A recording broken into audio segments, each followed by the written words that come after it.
Hi Pedro. Sorry, I just got myself a peace tea to try to balance out the sadness of possibly losing my entire Red Dead Redemption save. We'll just have to see. It is a change of plan today. I was going to do a Red Dead stream, as some of you may have seen from the YouTube stream title, but I hadn't checked once I reinstalled Epic, and it appears my save does not exist on my PC currently. I had to reinstall it. It started at the beginning of the game. We're gonna have to figure it out. I'm really tired today. I'm in the midst of trying to sort out my sleep schedule, and more importantly, it is Jane Austen Day, and it's actually the 250th anniversary of her birth, so it's a big one. And as we are reading as we're reading Pride and Prejudice anyway, I thought we could just do a reading stream, as we haven't done one for a while, catch up on some of those chapters that we've not been doing. Hello friends, hello Mezzine, and Nate, and hello Yuvrash, and Kiyoshi, and Tinky. Wow, you're still up. Hello Bradley. I love that video. A hydrate, thank you. We will rebuild. Hello Hugo, and just some random musical fan. Oh, how's the Halo stream? Hi TJ. This is a much nicer greeting.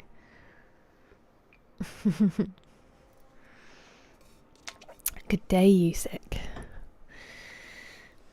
Hello, Paranoid. Good. We're fine. The entire Red Dead Redemption 2 save may not exist on my PC anymore. We might have lost that 93% or whatever we had to the PC issue. So, last minute pivot. I was going to read anyway, but I was going to read at the end of the stream, and now it's just going to be a reading stream instead. Hello, JT. I completely appreciate this might not be for everyone, and that is fine. We are also 13 chapters in, so if you don't want to join halfway through, I do get that. I do have the highlights on my Twitch to catch up. I know, JT. Hello, Curbs. Good morning. Hello, Mr. Magnificent. Hello, Arjax. Can you see it? No, you can't right now, but hey, Texas. So yes, absolutely devastating. Hopefully the save is in there somewhere, because I did think it was all installed on my SSD, so it doesn't really make much sense to me that it would be gone from the C drive. But this has been a colossal mess where none of it's really made sense to me, so it may genuinely be gone, and we'll have to deal with that at another time. Until then, we're going to read, and I hope that's okay. Thank you, Valhalla. Hello.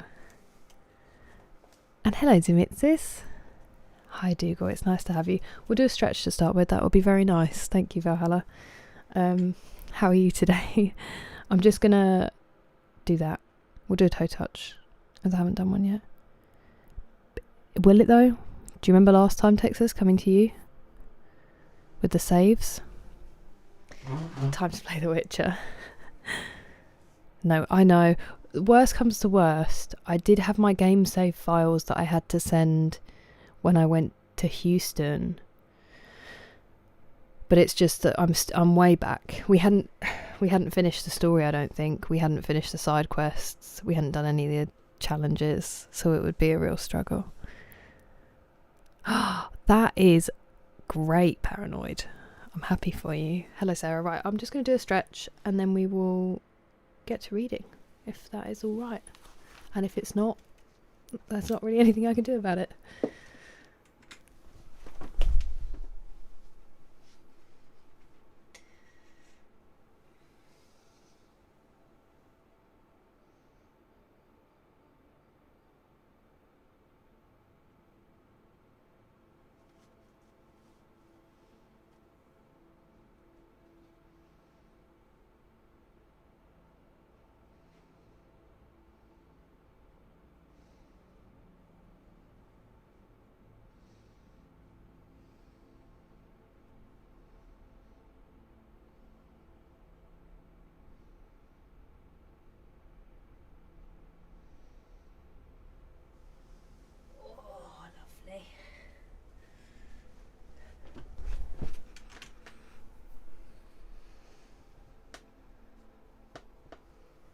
I did. It was horrific.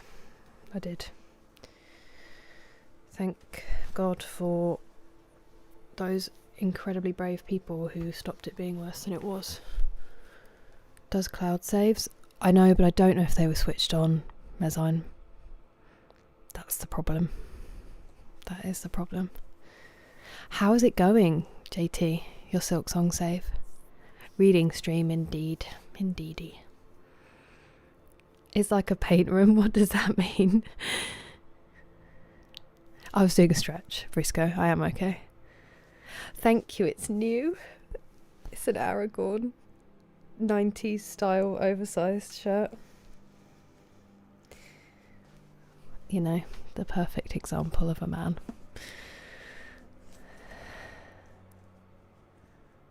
It's a hell of a good excuse to start a new game. I know, but if that save is gone, I'm going to take to my bed in a very Jane Austen era way. Hello, T. David. Is your favourite from the trio? I don't think you'll be the only one. I think that's amazing. And hello, what a warrior. I love that.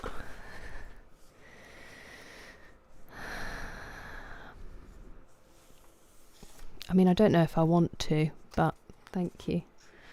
Okay, so Pride and Prejudice. They're what? Paranoid?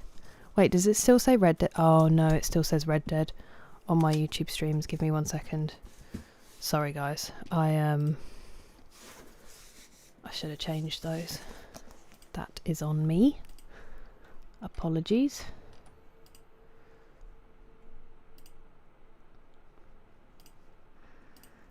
We were going to play Red Dead.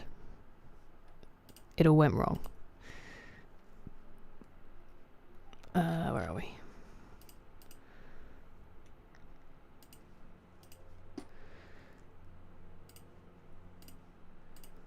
Right. Okay, we should be ready now. No worries, enjoy your dinner. It's nice to see you. Thanks for coming to say hi. Pride and Prejudice. Okay, well that's good. I think it was just the what's it called? Like category. I hadn't changed. The 2 permadeath. You're gonna get them. That's crazy. Well done. That's very impressive and terrifying. My day was lovely, thank you, Raj. Hey. Thank you, Yusik. I can't read it properly. Where are you?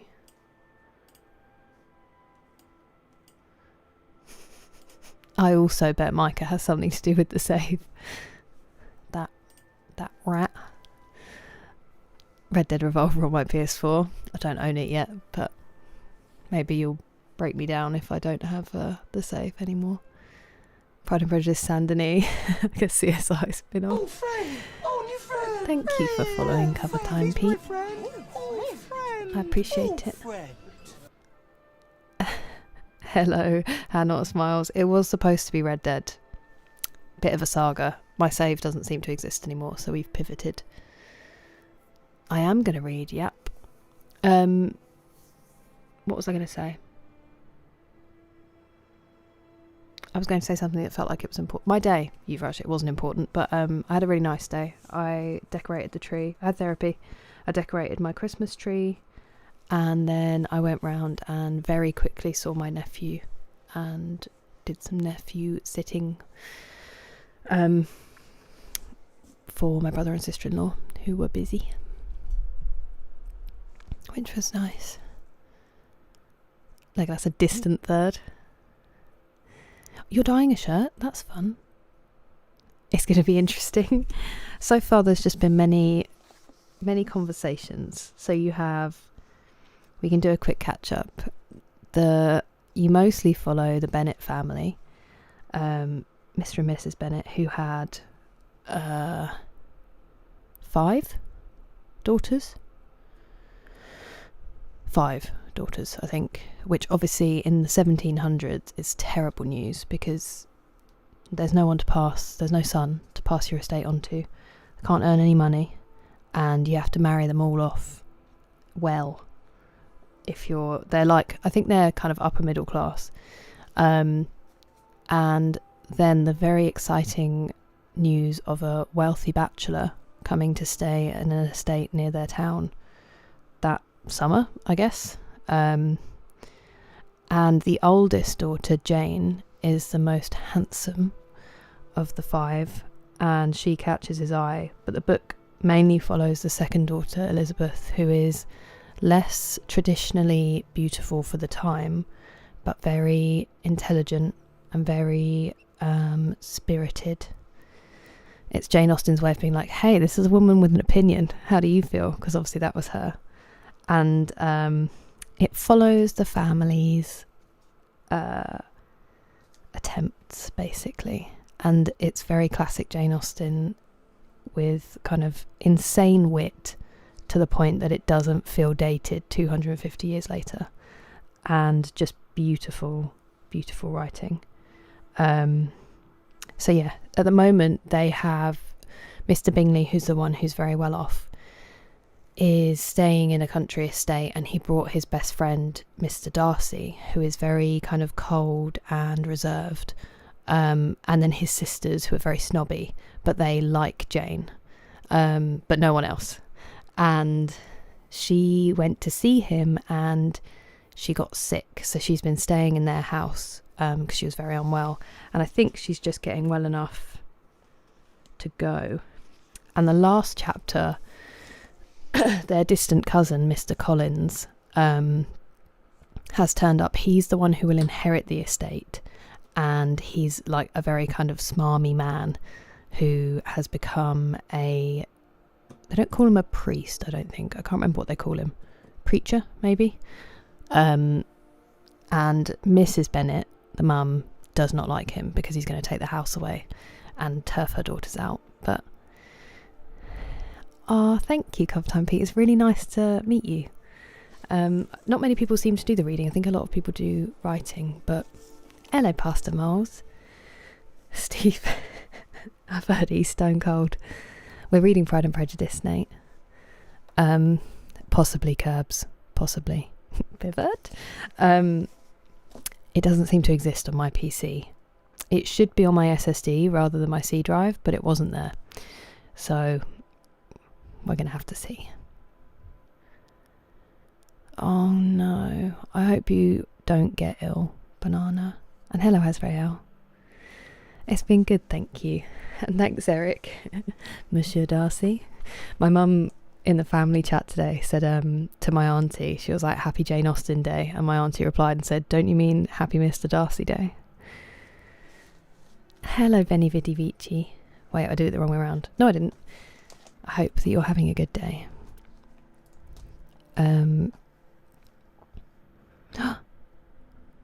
I hope you have a good nap, Banana.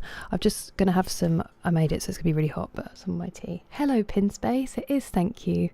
How's your day? Sold off to a wealthy family. That would be, unfortunately, the dream back in the day. Oh, thank you for the hydrates, Heaven Smile and Dougal. Sorry I didn't see those. And also, I've just seen a 3-stream streak you've rushed. That's impressive. The best Christmas tree? It's not. Honestly, we really I really struggled to fit all the ornaments on this year, so it's a bit of a squeeze.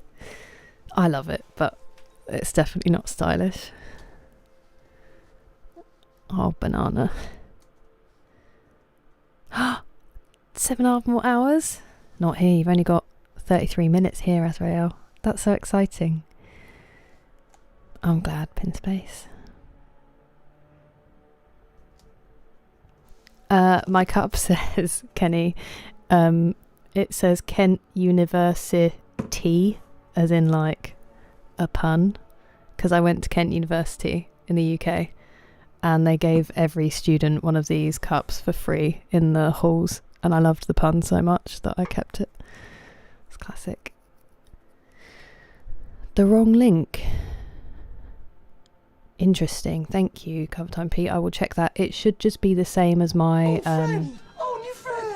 thank you for subscribing. Oh, perfect. I will change that after the stream. Thank you. I was about to say it should just be the same username, but you already found me. My mum made a mushroom bourguignon ouvrage. It was delicious. Hello, David. Good evening, Batwoman. You're just in time. I know what random photo I will show, Azrael, because this... wait. Did I know you were UKC, Pastor Bowles? It is funny. Hello, Quathon. How you doing? I'll show you the one that I have. I will hide my nephew's face just because I'm scared of the internet. But you can still see the cute outfit. This is when I looked after him at a wedding for my brother and sister-in-law last year. But this is the picture I have looking at me when I'm streaming. So this will be the random one I show. He had like little trousers and suspenders and a little shirt because he was so tiny. And he's just the cutest. I'll see if I can get it to come into focus a bit more. Maybe not. But he's a beautiful boy, and so I have that facing me while I'm streaming. Although the bad news is, that's behind that photo is where the spider was living, and it's not there anymore, so I don't know where it's gone. Emma is a Jane Austen novel, so yeah, I'm guessing the film is based on that. A MySpace URL?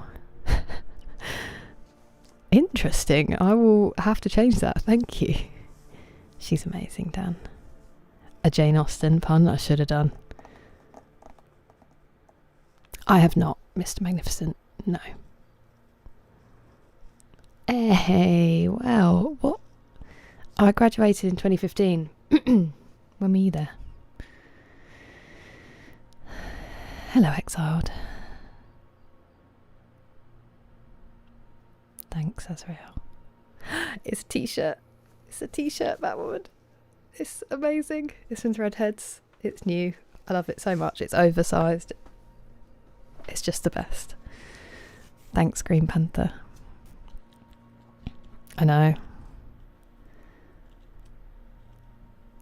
Nephew's a terror now. Mine's only 21 months and he's getting there. But in like the cutest way. MySpace and Bebo. So I didn't have MySpace, but I did have Bebo. 8 hours of pest control. Right. Shall we begin? We can stop in between chapters, and if you have stuff you want to talk about, then we can absolutely do that. Like I said, Mr. Collins has arrived at the Bennet's house, and... You're joking. Not another one? Whoa, Batwoman! Thank you so much. That was so lovely of you. Merry Christmas. I'm gonna... Oh, new friend! Hello, Libby. Thank you for following. Thank you, Batwoman, for the gifted subs. What a lovely thing to do. I was gonna do the discount because I've got some hours to use up. Thank you so much. Oh, that sounds nice, Jordan.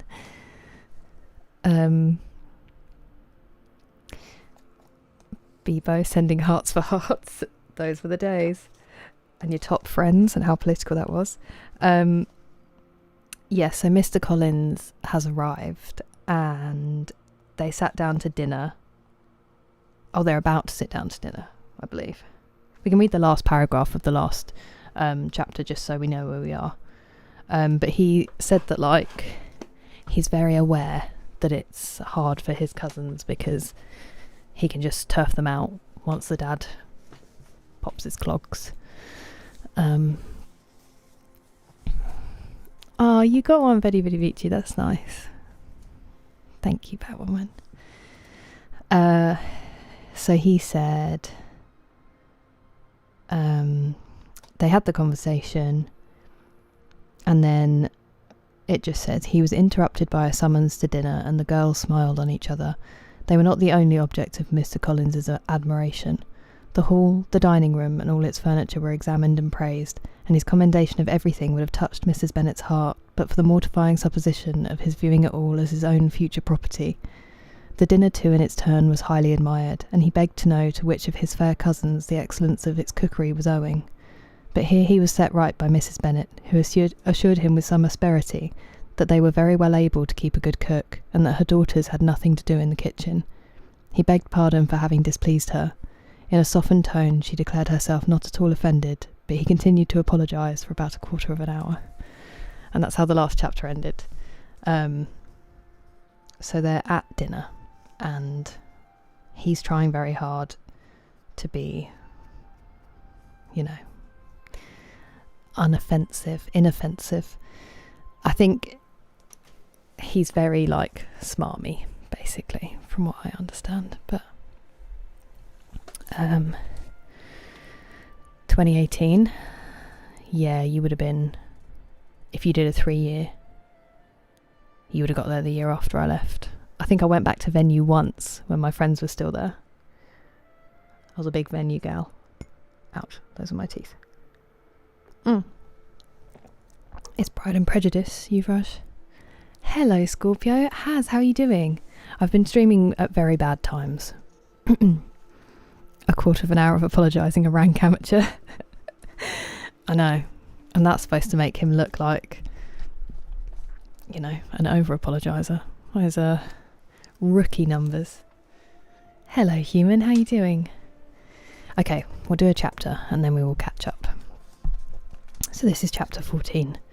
Apologies if my throat gives out. It's been a while since we've done a reading. Okay. During dinner. That's a good start, isn't it? During dinner, Mr. Bennet scarcely spoke at all, but when the servants were withdrawn, he thought it time to have some conversation with his guest, and therefore started a subject in which he expected him to shine, by observing that he seemed very fortunate in his patroness. Lady Catherine de Bourgh's attention to his wishes and consideration for his comfort appeared very remarkable. Mr. Bennet could not have chosen better. Mr. Collins was eloquent in her praise.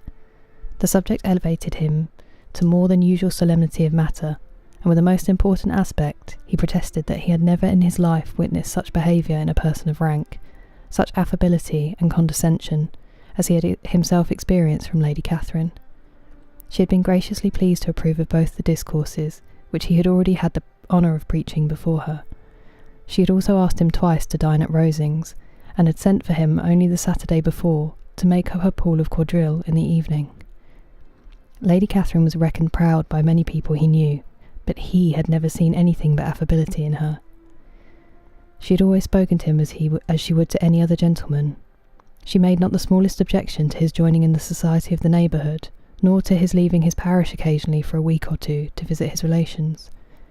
She had even condescended to advise him to marry as soon as he could, provided he chose with discretion, and had once paid him a visit in his humble parsonage, where she had perfectly approved all the alterations he had been making, and had even vouchsafed to suggest some herself, some shelves in the closet upstairs.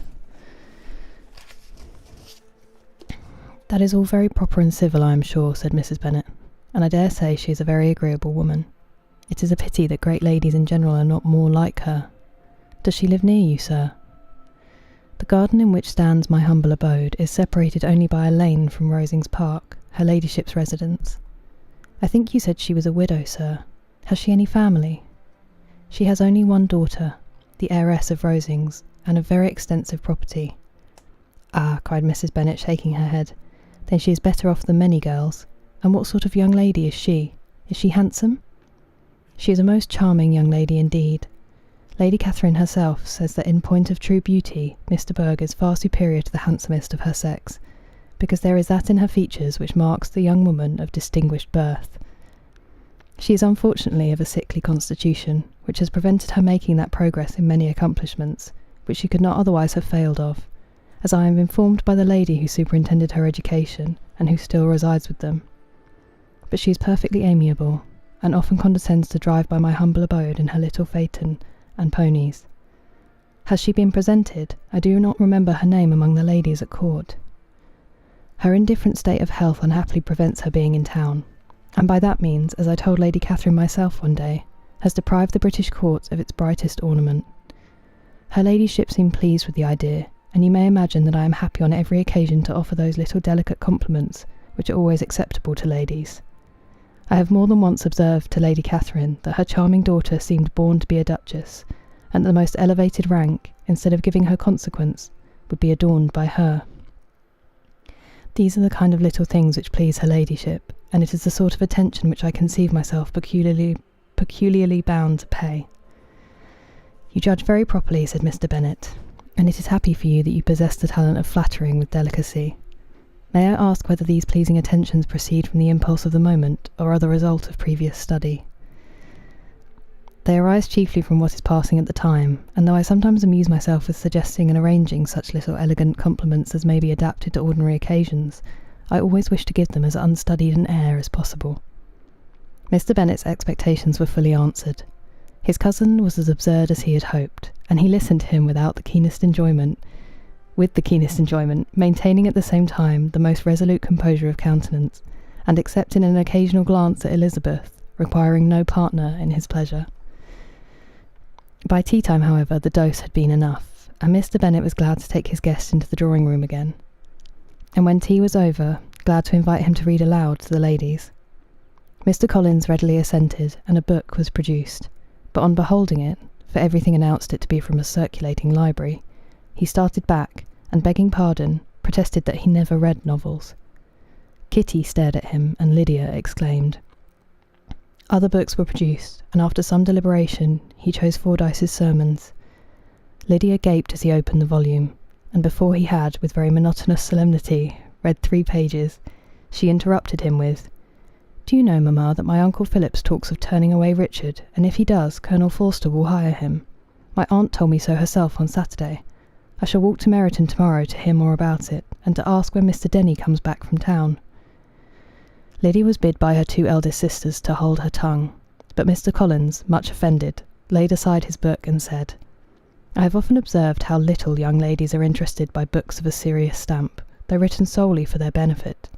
It amazes me, I confess, for certainly there can be nothing so advantageous to them as instruction, but I will no longer importune my young cousin."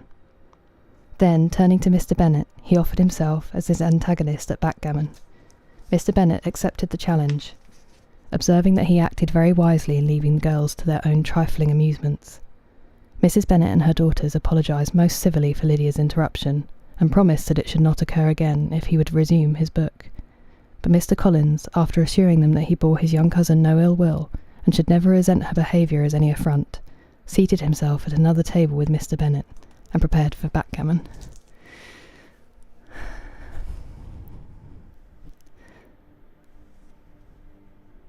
Nice.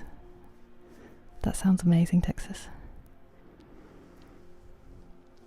Hello, Andy. I do have a tea. I just... Also, I'm getting over the flu, so it's not the best. Hello, Akinoyo. My throat's going crazy. Sleep well, Yuvraj. And hello, Oxen. Can I recommend a book by Stephen King? I would love to read Stephen King, but it's still in copyright. So the reason I'm reading classics is because they are, what's the word? Like, publicly available. I can't remember what the word is. Where you're, what was it? They belong to the public because it's been a certain number of years. There are a lot of books I really wish I could read, but they're not quite out of that yet, which is super lame. Public domain, thank you, baked potato. That's exactly what I was looking for. It's an old-fashioned way of speaking, and that's how they described it, Sky Shouter, that they were handsome. First floor chemistry guy.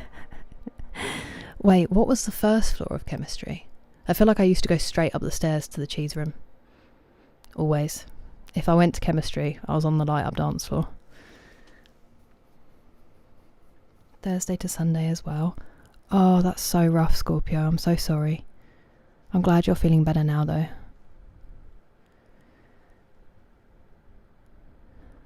I'm sworn to carry your burdens. Hello, Zero. I'm alright, thank you. How are you doing? I have read that book, Tejo, and I had to sleep with the light on for 2 weeks, even though I was 21. I hope you get some good rest, Scorpio, and yes, we'll catch up soon. The Iliad. Enchanté, Stevie. Thank you, Zachary. Public domain 70 years. Yeah, and I think the rules are different slightly in the US than they are in the UK, which makes it even more complicated. Exactly, Paul. The original Greek. We'd need Caesar.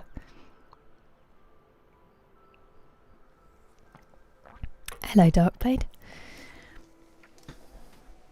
A copy in your car you're struggling through. That is impressive. Hello, Tyler. Right, let me just get a bit more comfy. Ouch. Or I'll just crack my knee instead.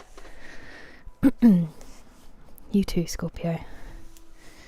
There are a lot of words back and forth. So the thing that I was a bit worried about reading Jane Austen is because it's a lot of very kind of like witty, I guess banter. There's witty conversation backwards and forwards where they're very subtly kind of roasting each other a lot. And I was a bit worried that with me reading it, you'll lose some of that because it's not as clear when it's like a back and forth. Plus then you also have like the context, the historical context and all that stuff gets lost. But hopefully you can sort of get the gist of what's going on. We're going to read some more Oxen. Sorry, I was just catching up with everyone. Thanks, Tyler. I love it so much. It's from Threadheads. They're a great company. Yeah, I just didn't want to miss too many people. Hello, Adam. Nice to see you. We're doing a reading stream because we can't find my Red Dead Redemption save after the PC issues. And also I was really tired, so this was the best option, unfortunately for you guys. Okay. Chapter 15. We'll catch up in a minute. Mr. Collins was not a sensible man, and the deficiency of nature had been but little assisted by education or society. The greatest part of his life having been spent under the guidance of an illiterate and miserly father, and though he belonged to one of the universities, he had merely kept the necessary terms, without forming at it any useful acquaintance. The subjection in which his father had brought him up had given him originally great humility of manner, but it was now a good deal counteracted by the self-conceit of a weak head, living in retirement, and the consequential feelings of early and unexpected prosperity. A fortunate chance had recommended him to Lady Catherine de Bourgh when the living of Hunsford was vacant, and the respect which he felt for her high rank, and his veneration for her as his patroness, mingling with a very good opinion of himself, of his authority as a clergyman, and his rights as a rector, made him altogether a mixture of pride and obsequiousness, self-importance and humility. Having now a good house and very sufficient income, he intended to marry, and in seeking a reconciliation with the Longbourn family, he had a wife in view, as he meant to choose one of the daughters, if he found them as handsome and amiable as they were represented by common report. This was his plan of amends, of atonement for inheriting their father's estate, and he thought it an excellent one, full of eligibility and suitableness, and excessively generous and disinterested on his own part. His plan did not vary on seeing them. Miss Bennet's lovely face confirmed his views, and established all his strictest notions of what was due to seniority, and for the first evening she was his settled choice. The next morning, however, made an alteration, for in a quarter of an hour's tete-a-tete with Mrs. Bennet before breakfast, a conversation beginning with his parsonage house, and leading naturally to the avowal of his hopes, that a mistress for it might be found at Longbourn, produced from her, amid very complacent smiles and general encouragement, a caution against the very Jane he had fixed on. As to her younger daughters, she could not take upon her to say. She could not positively answer, but she did not know of any prepossession. Her eldest daughter, she must just mention, she felt it incumbent on her to hint, was likely to be very soon engaged. Mr. Collins had only to change from Jane to Elizabeth, and it was soon done while Mrs. Bennet was stirring the fire. Elizabeth, equally next to Jane in birth and beauty, succeeded her, of course. Mrs. Bennet treasured up the hint, and trusted that she might soon have two daughters married, and the man whom she could not bear to speak of the day before was now high in her good graces. Lydia's intention of walking to Meryton was not forgotten. Every sister except Mary agreed to go with her, and Mr. Collins was to attend them.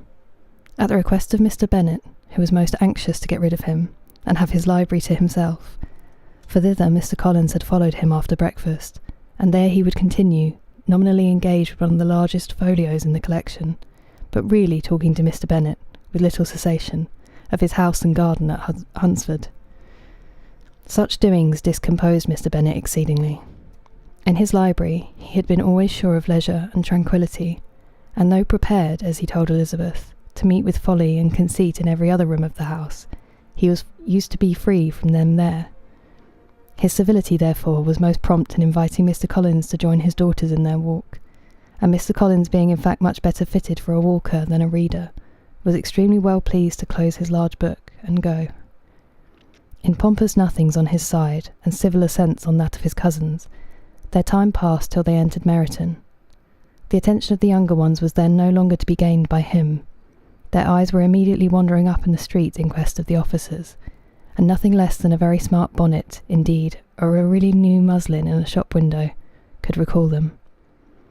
But the attention of every lady was soon caught by a young man, whom they had never seen before, of most gentlemanlike appearance, walking with an officer on the other side of the way. The officer was the very Mr. Denny, concerning whose return from London Lydia came to inquire, and he bowed as they passed. All were struck with the stranger's air, all wondered who he could be, and Kitty and Lydia, determined if possible to find out, led the way across the street, under pretence of wanting something in an opposite shop, and fortunately had just gained the pavement when the two gentlemen, turning back, had reached the same spot. Mr. Denny addressed them directly, and entreated permission to introduce his friend, Mr. Wickham, who had returned with him the day before from town, and he was happy to say had accepted a commission in their corps. This was exactly as it should be, for the young man wanted only regimentals to make him completely charming. His appearance was greatly in his favour. He had all the best part of beauty, a fine countenance, a good figure, and very pleasing address. The introduction was followed up on his side by a happy readiness of conversation, a readiness at the same time perfectly correct and unassuming, and the whole party were still standing and talking together very agreeably when the sound of horses drew their notice, and Darcy and Bingley was seen riding down the street. On distinguishing the ladies of the group, the two gentlemen came directly towards them, and began the usual civilities. Bingley was the principal spokesman, and Miss Bennet the principal object. He was then, he said, on his way to Longbourn, on purpose to inquire after her. Mr. Darcy corroborated it with a bow, and was beginning to determine not to fix his eyes on Elizabeth, when they were suddenly arrested by the sight of the stranger. And Elizabeth, happening to see the countenance of both as they looked at each other, was all astonishment at the effect of the meeting. Both changed colour. One looked white, the other red. Mr. Wickham, after a few moments, touched his hat, a salutation which Mr. Darcy just deigned to return. What could be the meaning of it? It was impossible to imagine. It was impossible not to long to know. In another minute, Mr. Bingley, but without seeming to have noticed what passed, took leave and rode on with his friend.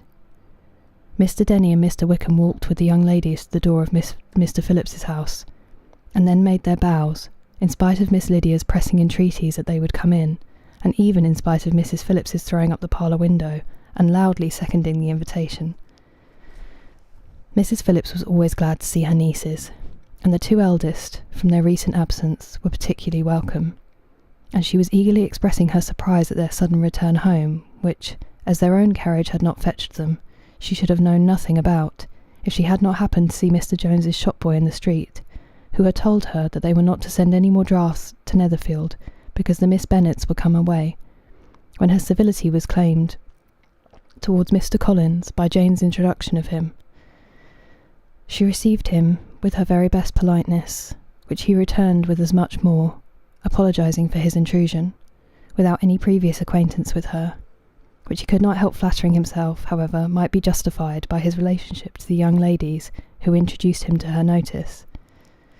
Mrs. Phillips was quite awed by such an excess of good breeding, but her contemplation of one stranger was soon put an end to by exclamations and inquiries about the other, of whom, however, she could only tell her nieces what they already knew. That Mr. Denny had brought him from London, and that he was to have a lieutenant's commission in the Shire.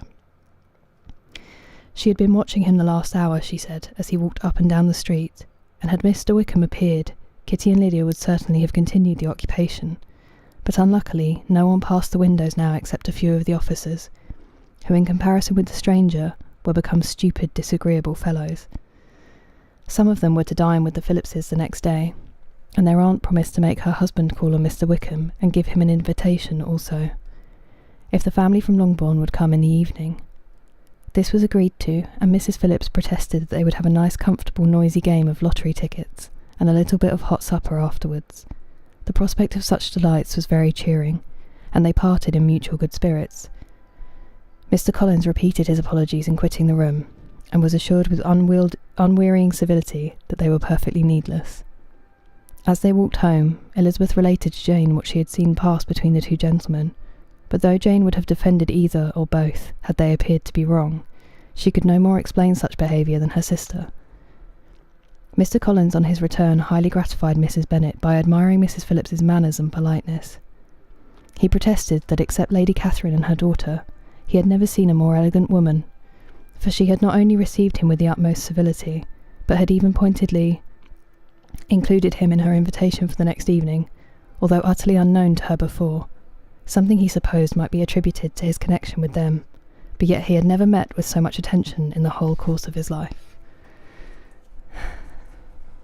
Hello, Nick. Your Tomb Raider 100% playthrough in 2 days? That is wild. What else are you doing on Skyrim? Hello, Tony.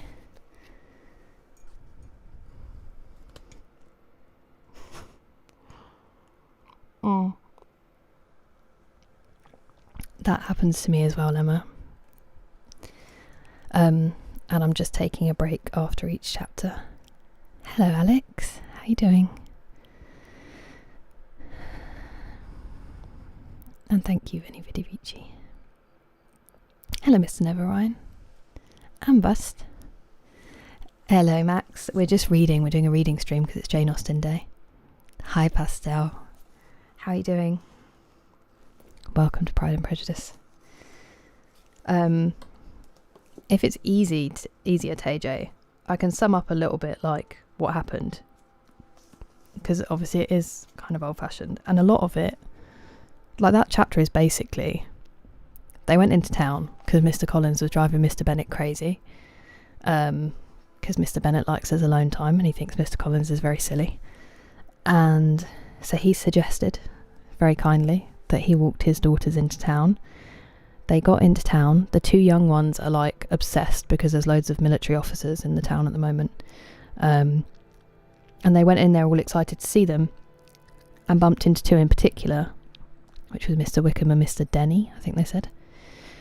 And then while they were talking to them, and Mr. Wickham's super handsome, while they were talking to them, Mr. Darcy and Mr. Bingley came into town because they were going to go all the way to the Bennet's house to check on Jane, and came over to say hi. And then Mr. Darcy and Mr. Wickham, a look passed between them, and they noticed one another, and one of them went white and one of them went red. So there's something going on, and Elizabeth noticed it because she's smart, and but she can't figure out what happened. She just knows that something happened. And then they went in to see their aunt, who is also obsessed with all the officers, and that's pretty much all that happened in that chapter, but there's just a lot of talking.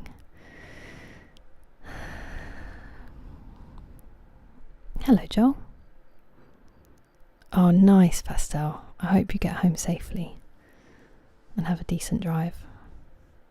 She's amazing, Max. She, considering it's like the 250th year of her birth, she writes, it's still so modern. She was incredible.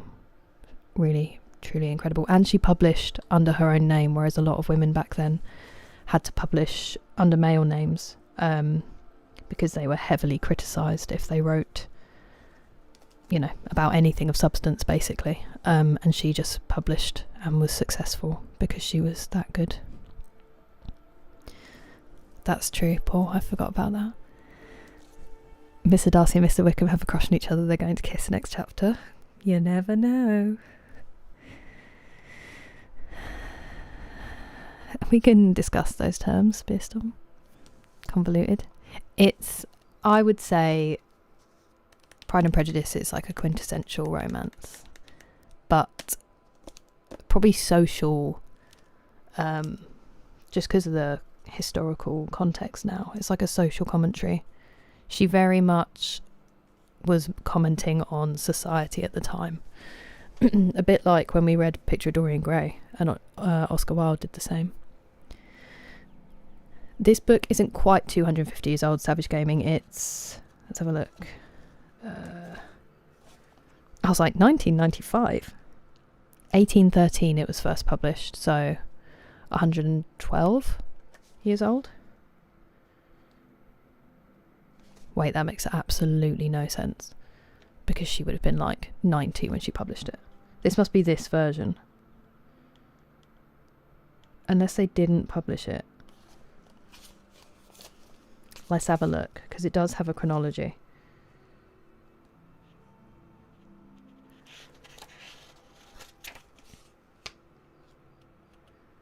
Pride and Prejudice published in 1813. Am I really bad at maths? I'm horrendous at maths. It's 200. And this is why we read and don't do maths. Mary Shelley was slightly after. Hell yeah, Pastor Miles. What a game changer. Her husband, Percy, was from my town. And he was also a real dude. Hello, Phil. Skyrim will be back. We were supposed to be playing Red Dead today, but technical difficulties, so we're just doing a reading stream instead. I'm sorry. Frankenstein or Modern Prometheus. That book's incredible.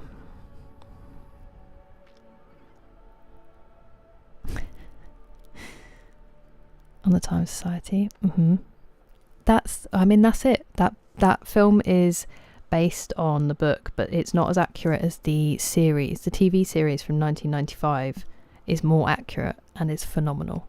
Plus it's Colin Firth as Mr. Darcy, which you really can't disagree with. Hola, Louise. It's not the 1900s anymore. True. What is math? It's a confusing and frightening witchcraft, as the Vikings thought, Nick. Prime numbers. Great Oscar Wilde quote, Tash. Ozymandias. Hello, it's Pinocchio. Right, let's read the next chapter. I do feel like my throat is... Oh, this is a long one. Wish me luck. Let's hope we make it through.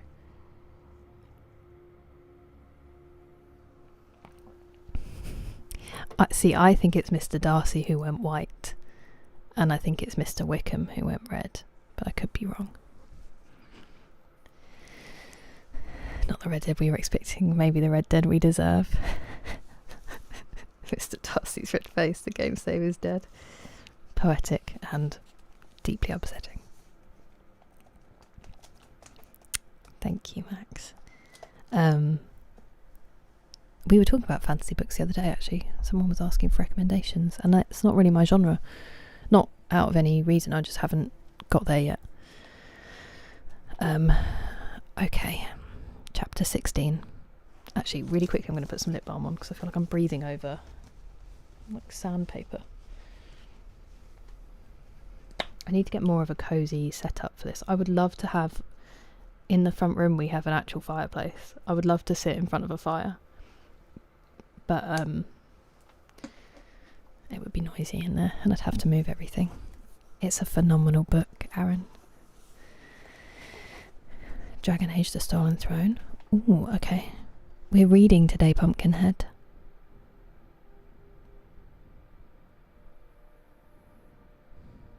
Hello, Jeffrey.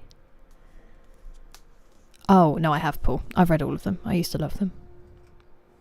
Not enough zombies, Steve. Thank you for the hydrate, Nick. Pastor Miles, that was my book in nursery.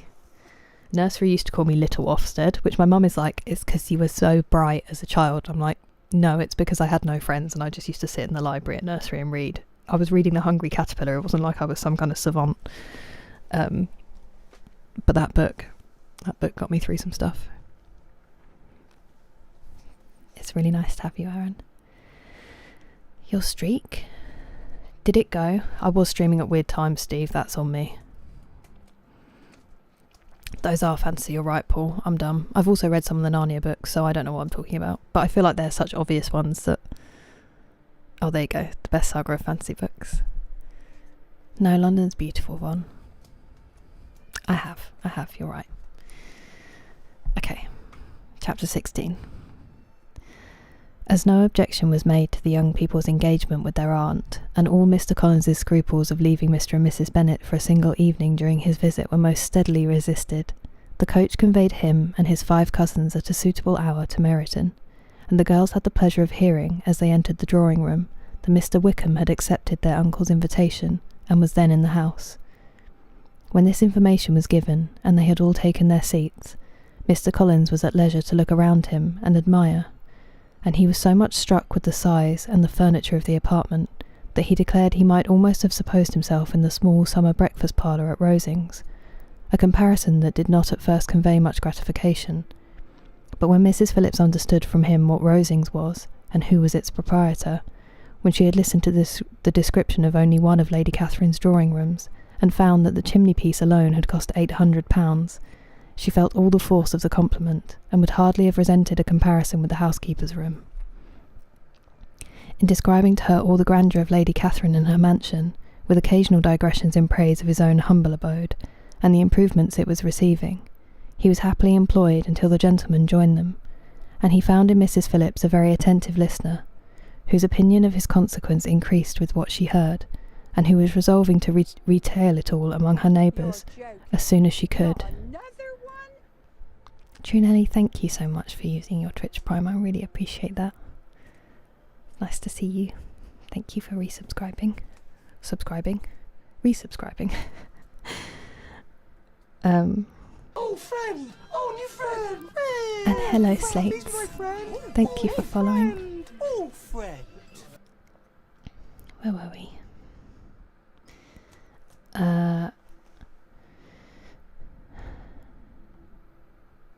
He was happily employed until the gentleman joined them, and he found in Mrs. Phillips a very attentive listener, whose opinion of his consequence increased with what she heard, and who was resolving to retail it all among her neighbours as soon as she could. To the girls, who could not listen to their cousin, and who had nothing to do but to wish for an instrument, and examine their own indifferent imitations of china on the mantelpiece, the interval of waiting appeared very long. It was over at last, however. The gentleman did approach, and when Mr. Wickham walked into the room, Elizabeth felt that she had neither been seeing him before, nor thinking of him since, with the smallest degree of unreasonable admiration.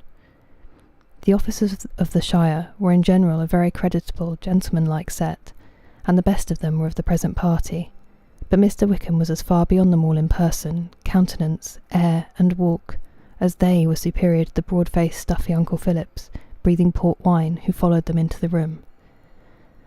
Mr. Wickham was the happy man towards whom almost every female eye was turned, and Elizabeth was the happy woman by whom he finally seated himself, and the agreeable manner in which he immediately fell into conversation, though it was only on its being a wet night, and on the probability of a rainy season, made her feel that the commonest, dullest, most threadbare topic might be rendered interesting by the skill of the speaker.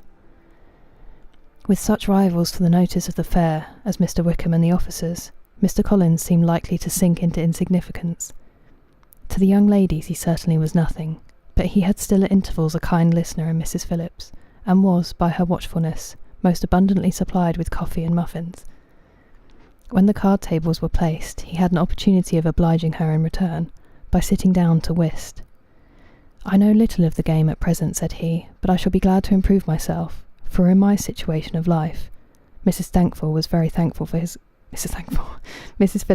thankful for his compliance, but could not wait for his reason.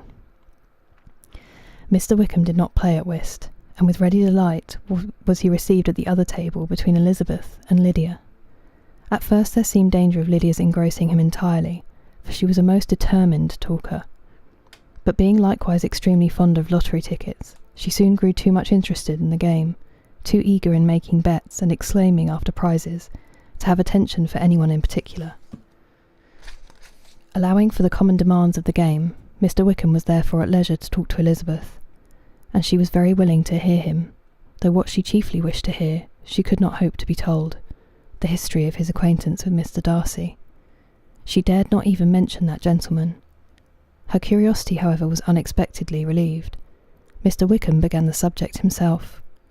He inquired how far Netherfield was from Meryton, and, after receiving her answer, asked in an hesitating manner how long Mr. Darcy had been staying there. "About a month," said Elizabeth, and then, unwilling to let the subject drop, added, "He is a man of very large property in Derbyshire, I understand." "Yes," replied Wickham. "His estate there is a noble one, a clear 10,000 per annum. You could not have met with a person more capable of giving you certain information on that head than myself, for I have been connected with his family in a particular manner from my infancy." Elizabeth could not but look surprised.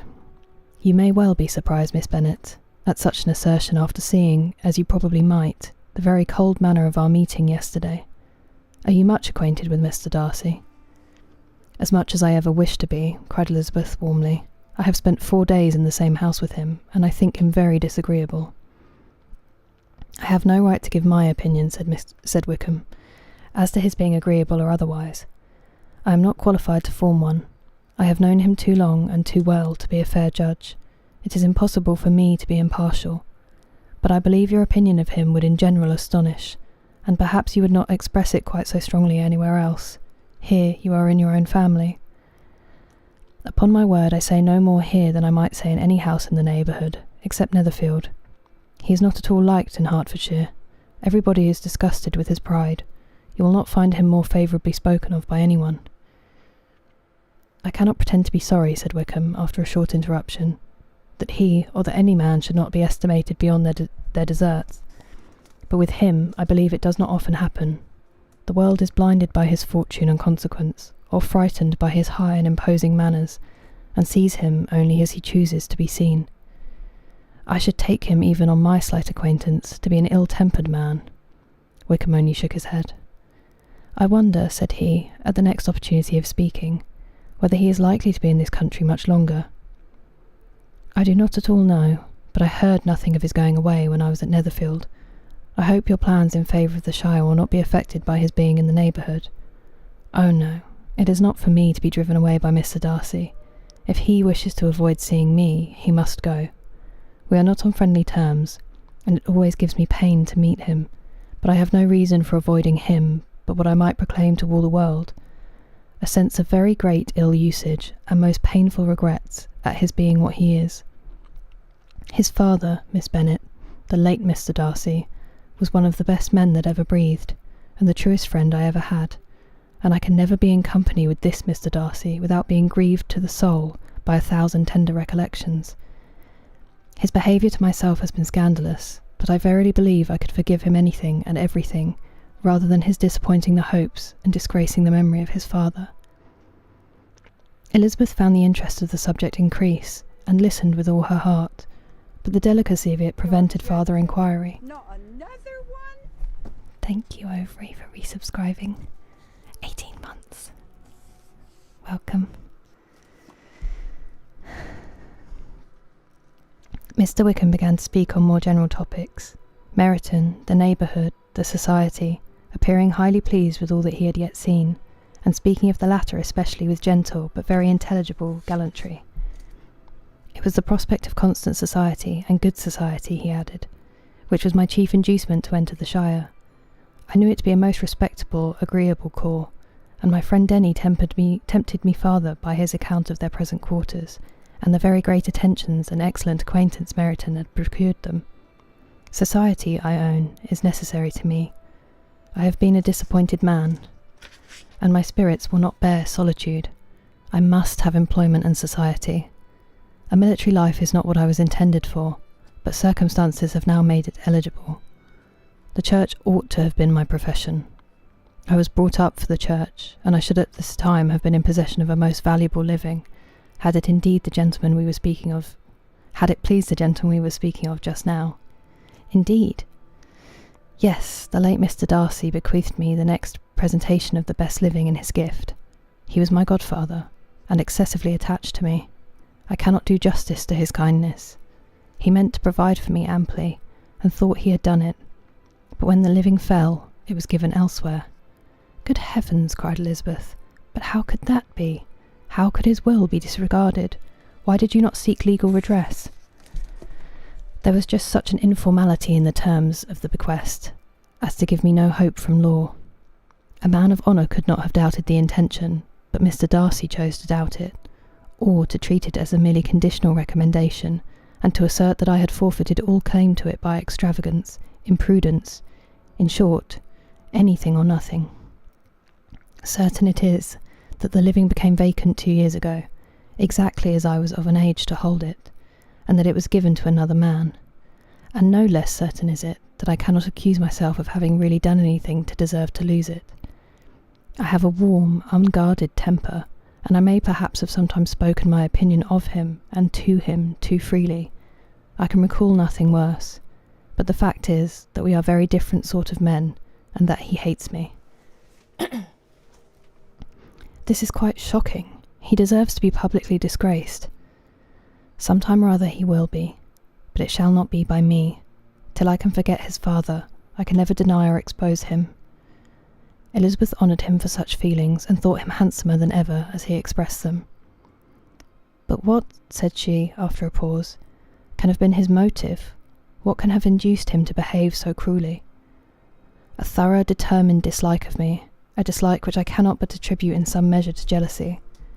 Had the late Mr. Darcy liked me less, his son might have borne with me better. But his father's uncommon attachment to me irritated him, I believe, very early in life. He had not a temper to bear the sort of competition in which we stood, the sort of preference which was often given me. I had not thought Mr. Darcy so bad as this. Though I have never liked him, I had not thought so very ill of him. I had supposed him to be despising his fellow creatures in general, but did not suspect him of descending to such malicious revenge, such injustice, such inhumanity as this.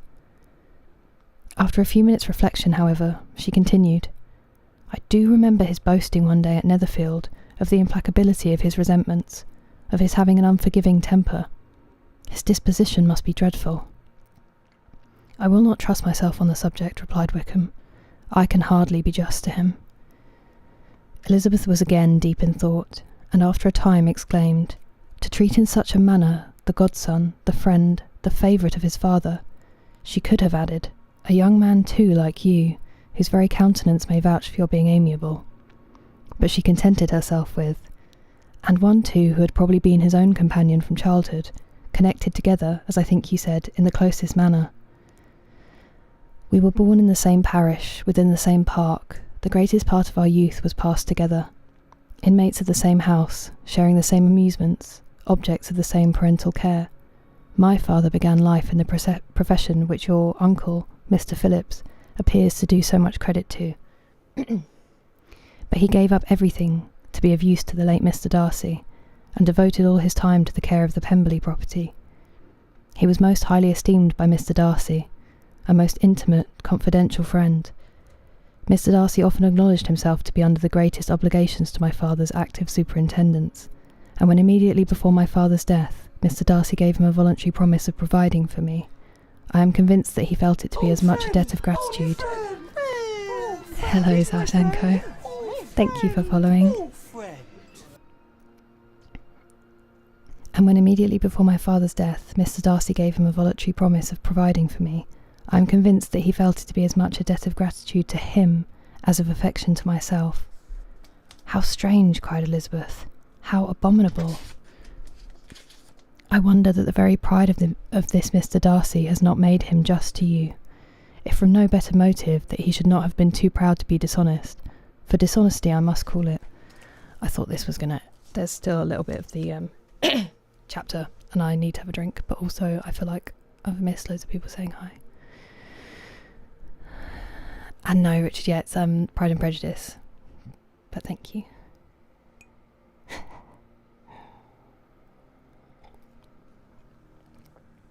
She did do Sense and Sensibility and Emma as well, and Mansfield Park.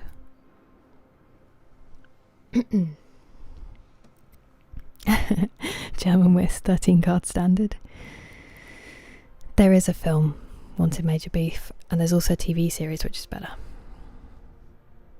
Oh, you mean Master and Commander, sorry. And hello, Charles, how are you doing? No worries, Pingo, I hope you get some good sleep. And yeah, we're on chapter 16 at the moment. Overy, how are you doing today?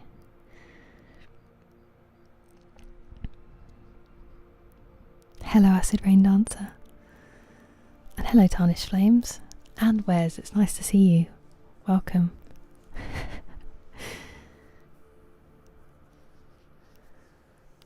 Thanks, Max. Hello, David. I'm alright, thank you. How are you today? Okay, right, sorry, I'll carry on. I just needed to slightly rehydrate. It is wonderful, replied Wickham, for almost all his actions may be traced to pride, and pride has often been his best friend. It has connected him nearer with virtue than any other feeling. But we are none of us consistent, and in his behaviour to me there were stronger impulses even than pride. Can such abominable pride as his have ever done him good? Yes, it has often led him to be liberal and generous, to give his money freely, to display hospitality, to assist his tenants and relieve the poor. Family pride and filial pride, for he is very proud of what his father was, have done this. Not to appear to disgrace his family, to degenerate from the popular qualities, or lose the influence of the Pemberley house, is a powerful motive. He has also brotherly pride, which with some brotherly affection makes him a very kind and careful guardian of his sister, and you will hear him generally cried up as the most attentive and best of brothers. What sort of a girl is Miss Darcy? He shook his head. I wish I could call her amiable. It gives me pain to speak ill of a Darcy, but she is too much like her brother. Very, very proud. As a child she was affectionate and pleasing, and extremely fond of me, and I have devoted hours and hours to her amusement, but she is nothing to me now. She is a handsome girl, about 15 or 16, and I understand highly accomplished. Since her father's death, her home has been London, where a lady lives with her, and superintends her education. After many pauses and many trials of other subjects, Elizabeth could not help reverting once more to the first, and saying, I am astonished at his intimacy with Mr. Bingley. How can Mr. Bingley, who seems good humour itself, and is, I really believe, truly amiable, be in friendship with such a man? How can they suit each other? Do you know Mr. Bingley? Not at all. He is a sweet-tempered, amiable, charming man. He cannot know what Mr. Darcy is. Probably not, but Mr. Darcy can please where he chooses. He does not want abilities. He can be a conversable companion if he thinks it worth his while. Among those who are at all his equals in consequence, he is a very different man from what he is to the less prosperous. His pride never deserts him, but with the rich he is liberal-minded, just sincere, rational, honourable, and perhaps agreeable, allowing something for fortune and figure. The whist party soon afterwards breaking up, the players gathered round the other table, and Mr. Collins took his station between his cousin Elizabeth and Mrs. Phillips. The usual inquiries as to his success were made by the latter. It had not been very great. He had lost every point, but when Mrs. Phillips began to express her concern thereupon, he assured her with much earnest gravity that it was not of the least importance, that he considered the money as a mere trifle, and begged she would not make herself uneasy. I know very well, madam, said he, that when persons sit down to a card table, they must take their chance of these things, and happily I am not in such circumstances as to make 5 shillings any object. There are undoubtedly many who could not say the same, but thanks to Lady Catherine de Bourgh, I am removed far beyond the necessity of regarding little matters. Mr. Wickham's attention was caught, and after observing Mr. Collins for a few moments, he asked Elizabeth in a low voice whether her relation were very intimately acquainted with the family of de Bourgh. Lady Catherine de Bourgh, she replied, has very lately given him a living. I hardly know how Mr. Collins was first introduced to her noticed, but he certainly has not known her long. You know, of course, that Lady Catherine de Bourgh and Lady Anne Darcy were sisters, consequently that she's aunt to the present Mr. Darcy. No, indeed I did not. I knew nothing at all of Lady Catherine's connections. I never heard of her existence till the day before yesterday. Her daughter, Miss de Bourgh, will have a very large fortune, and it is believed that she and her cousin will unite the two estates. This information made Elizabeth smile, as she thought of poor Miss Bingley. Vain indeed must be all her attentions, vain and useless her affection for his sister and her praise of himself, if he were already self-destined to another. Mr. Collins, said she, speaks highly both of Lady Catherine and her daughter, but from some particulars that he has related of her ladyship, I suspect his gratitude misleads him, and that in spite of her being his patroness, she is an arrogant, conceited woman. I believe her to be both in a great degree, replied Wickham. I have not seen her for many years, but I very well remember that I never liked her, and that her manners were dictatorial and insolent. She has the reputation of being remarkably sensible and clever, but I rather believe she derives part of her abilities from her rank and fortune, part from her authoritative manner, and the rest from the pride of her nephew, who chooses that everyone connected with him should have an understanding of the first class.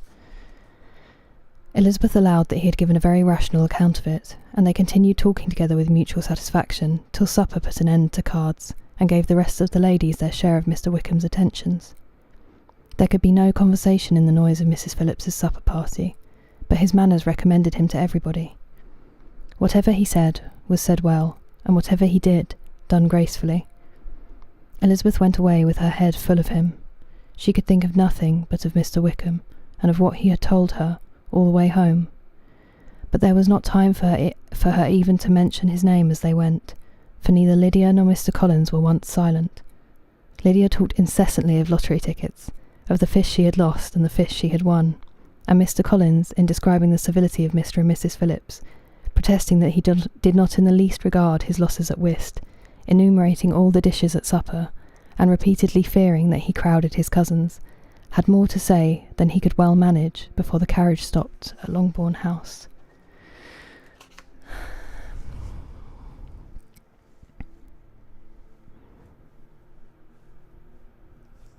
Thanks, Wes. How are you doing? I'm glad you're good, David. Not at all, Adam. Thanks for hanging out. And hello, Broken. Bedtime story. Sorry, Sasso. I hope the night shift is going alright. Exactly, it's Pinocchio. Oh, I don't want to speak badly about them, but let me have this epic bitch about this one man. And his, 15-year-old sister as well. What a slate. A green monster.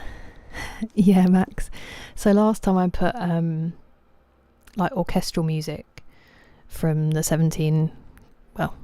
late 1700s on. But loads of it is copyrighted, even though it's 100, 200-year-old classical music. So I can't play it safely, which is super annoying. So I thought we'd go for Skyrim ambience instead. I want to keep going. Okay, the next chapter's very short, so my throat will be able to make it through that. Thank you, Liggy. I save the comments until we've got a decent break. Thank you, McSleazy. That's very kind. Yeah, feel free to still type. I'll check in after each chapter, but I appreciate it. I certainly do. I do play Skyrim. Thank you for the hydrate, Dougal. I guess so. Or I think some people have got licenses to more famous ones. It's kind of crazy. I think YouTube is extra careful about licensing as well. Yeah! Wait, I'll show you. I'll stand up over it. I've been saving it. I got it ages ago, and I've been saving wearing it for a rainy day, and today was the day. Look at it. It's so good. I love it. Thank you, Sasso. Threadheads again. The legends. Renew copyright after a century. Yeah, it must be certain arrangements, annoyingly. And then copyright-free music I looked up is playlists, which would then mean adverts in between them, so. Austen movie? I don't know. I think the only one I've seen is Pride and Prejudice. Thanks, that's a rain dancer. Feliz Navidad, Lolas Los. Change the music for the VOD. Interesting. It's only because YouTube will sometimes cut off your live if it senses copyright music. So I don't want to risk that when we just want to read. I mean, we're reading now, Joel, just to try to get there, you know. Isn't enough photos. I know, there's only 3. I think there was a different one, but I didn't like how it looked as much, but it did have more pictures. YouTube, yeah. YouTube are very difficult. Twitch is definitely easier to work around, but YouTube is a pain. Rest well. Wes, thank you for coming to say hi. Hope you have a good evening. Yeah, I think that's what Mezan is saying over as well, but it's because I'm live to YouTube. I didn't want it to cut out. I hope it goes well, Sasso. It's nice to see you. No, we're reading, Kevin. We're reading. Thanks, Adam. Yeah.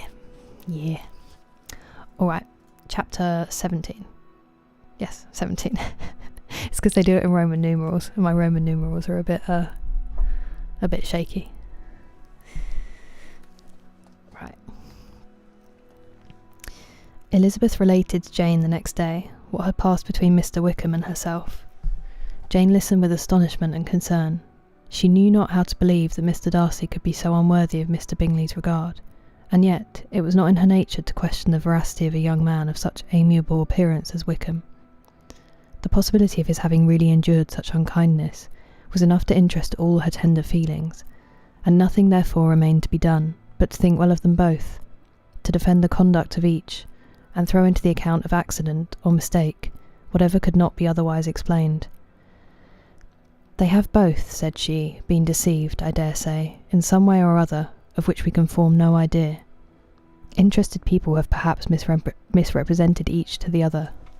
It is, in short, impossible for us to conjecture the causes or circumstances which may have alienated them, without actual blame on either side. Very true indeed. And now, my dear Jane, what have you got to say in behalf of the interested people who have probably been concerned in the business? Do you clear them, too, or we shall be obliged to think ill of somebody?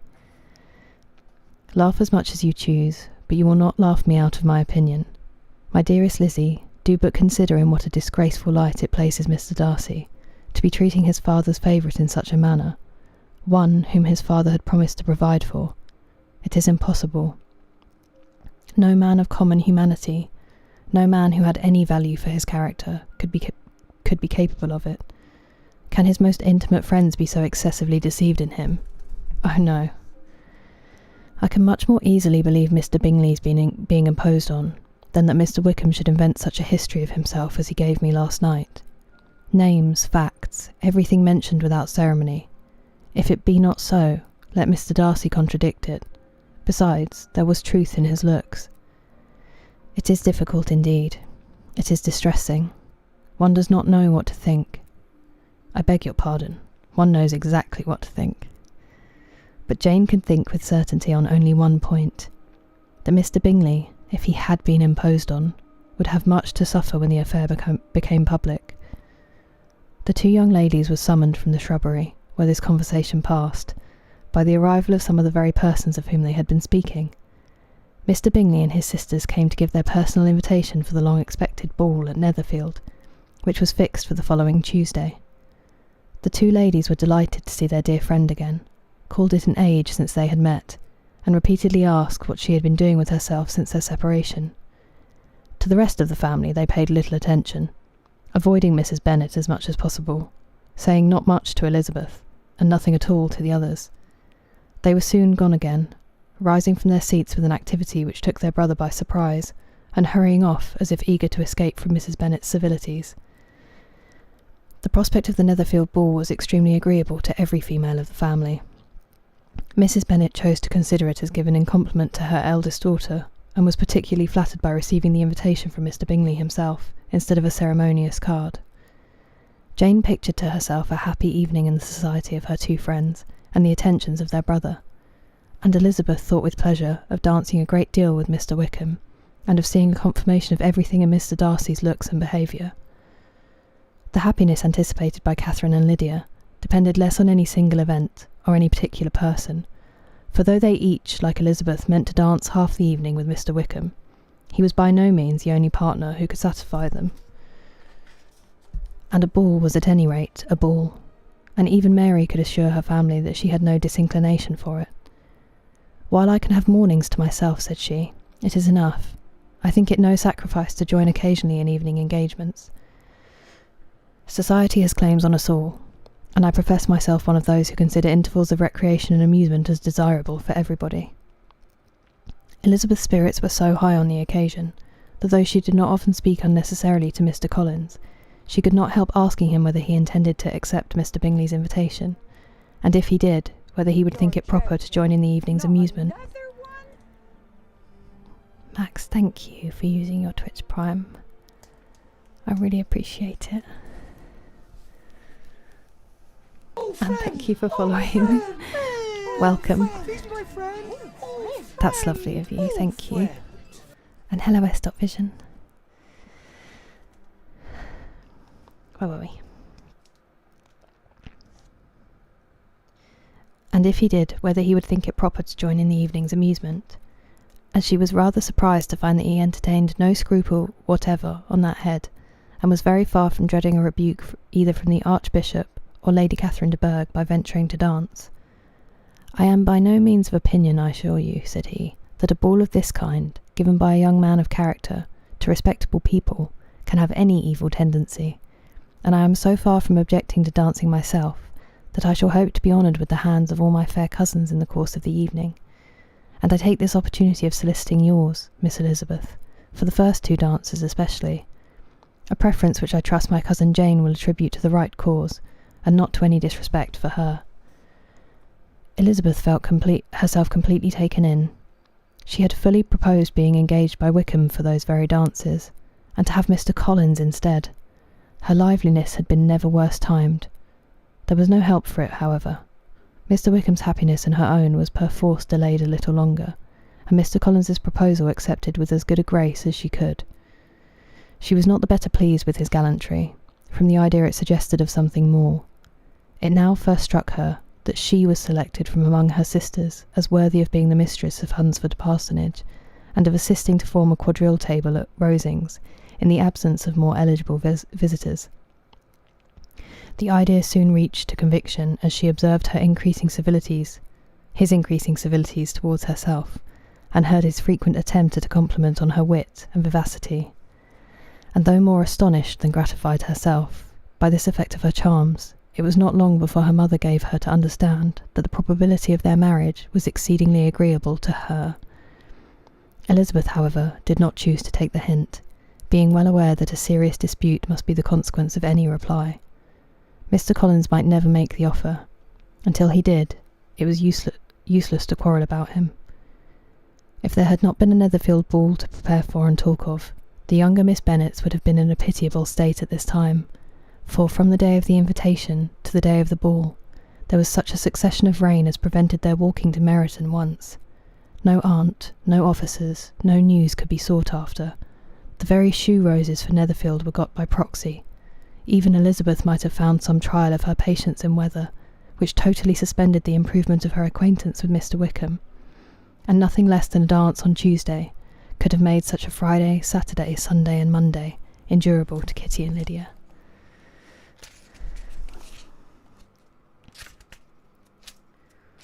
Woof. The next chapter's like 8 pages. Oh, homemade nachos, delicious.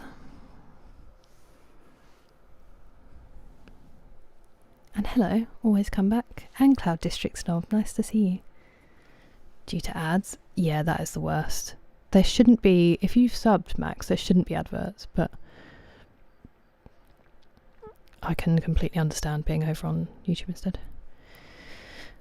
Hello, Real. Can't get the last one. They should be marked on your map, Big Dave. Thanks, Dave the Bucko fan. A320 Operation Book.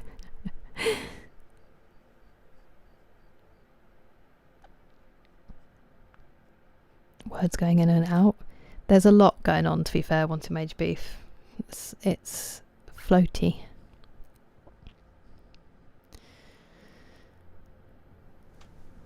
Thank you for the hydrate, Max. I can actually probably finish my tea.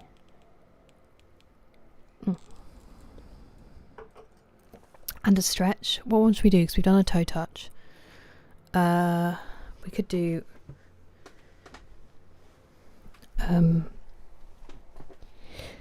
shoulders.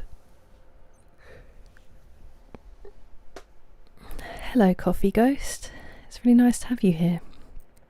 We'll be back at Skyrim tomorrow. We were actually supposed to be playing Red Dead, but ouch, that's really hurting, that shoulder. Twitch has better resolution. This is what I keep hearing. But it shouldn't give you adverts now that you've subscribed. That's sort of the deal. Thanks, Dave. Thanks, Acid Rain Dancer. Shoulders / back. Nice.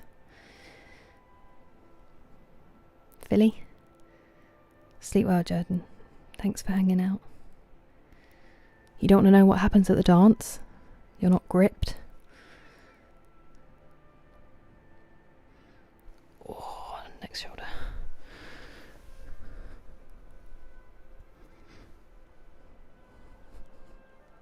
Sleep well. I think maybe we'll do the next long chapter, and then I think my throat will probably give up on me. It's 20 to 1 for me.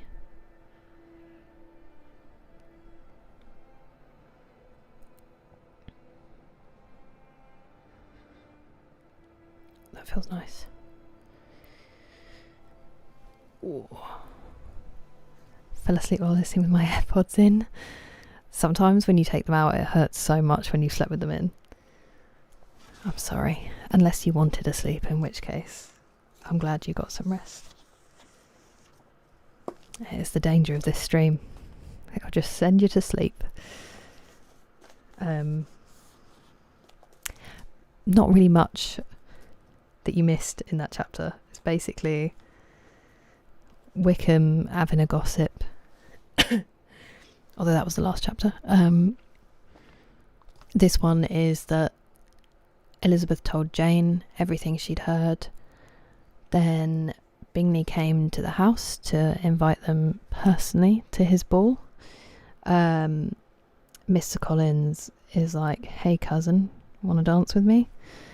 And then it rained for 4 days and everyone's miserable because they didn't get to go out and spy on all the officers and get into town. They've all been stuck inside being zombies in this story. I have many, Lois. Oasis, just the flu. A nice half-hour nap. I'm surprised I didn't dream that chapter. Just loads of conversation back and forth. 20 to 1. So 0040. As in midnight. 40 minutes past midnight. I'm not stretching, I just fell down. Stretching your arms. Ninth level sleep. I wish that existed. Okay, we'll probably take little breaks throughout this chapter because it is a very long one. That's nice, Dave. I hope you get some good rest. Good night. Okay. Chapter 18. Till Elizabeth entered the drawing room at Netherfield and looked in vain for Mr. Wickham among the cluster of red coats there assembled. A doubt of his being present had never occurred to her. The certainty of meeting him had not been checked by any of those recollections that might not unreasonably have alarmed her. She had dressed with more than usual care, and prepared, in the highest spirits for the conquest of all that remained unsubdued of his heart, trusting that it was not more than might be won in the course of the evening. But in an instant arose the dreadful suspicion of his being purposely admitted for Mr. Darcy's pleasure in the Bingleys' invitation to the officers, and though this was not exactly the case, the absolute fact of his absence was pronounced by his friend Mr. Denny, to whom Lydia eagerly applied, and who told them that Wickham had been obliged to go to town on business the day before, and was not yet returned, adding with a significant smile, "I do not imagine his business would have called him away just now, if he had not wished to avoid a certain gentleman here." This part of his intelligence, though unheard by Lydia, was caught by Elizabeth, and as it assured her that Darcy was not less answerable for Wickham's absence than if her first surmise had been just, every feeling of displeasure against the former was so sharpened by immediate disappointment that she could hardly reply with tolerable civility to the polite inquiries which he directly afterwards approached to make. Attention, forbearance, patience with Darcy was injury to Wickham. She was resolved against any sort of conversation with him, and turned away with a degree of ill humour, which she could not wholly surmount even in speaking to Mr. Bingley, whose blind partiality provoked her. But Elizabeth was not formed for ill humour, and though every prospect of her own was destroyed for the evening, it could not dwell long on her spirits, and having told all her griefs to Charlotte Lucas, whom she had not seen for a week, she was soon able to make a voluntary transition to the oddities of her cousin, and to point him out to her particular notice. The 2 first dances, however, brought a return of distress. They were dances of mortification. Mr. Collins, awkward and solemn, apologising instead of attending, and often moving wrong without being aware of it, gave her all the shame and misery which a disagreeable partner for a couple of dances can give. The moment of her release from him was ecstasy. She danced next with an officer, and had the refreshment of talking of Wickham, and of hearing that he was universally liked. When those dances were over, she returned to Charlotte Lucas, and was in conversation with her, when she found herself suddenly addressed by Mr. Darcy, who took her so much by surprise in his application for her hand, that, without knowing what she did, she accepted him. He walked away again immediately, and she was left to fret over her own want of presence of mind. Charlotte tried to console her. "I dare say you will find him very agreeable." "Heaven forbid! That would be the greatest misfortune of all, to find a man agreeable whom one is determined to hate. Do not wish me such an evil." When the dancing recommenced, however, and Darcy approached to claim her hand, Charlotte could not help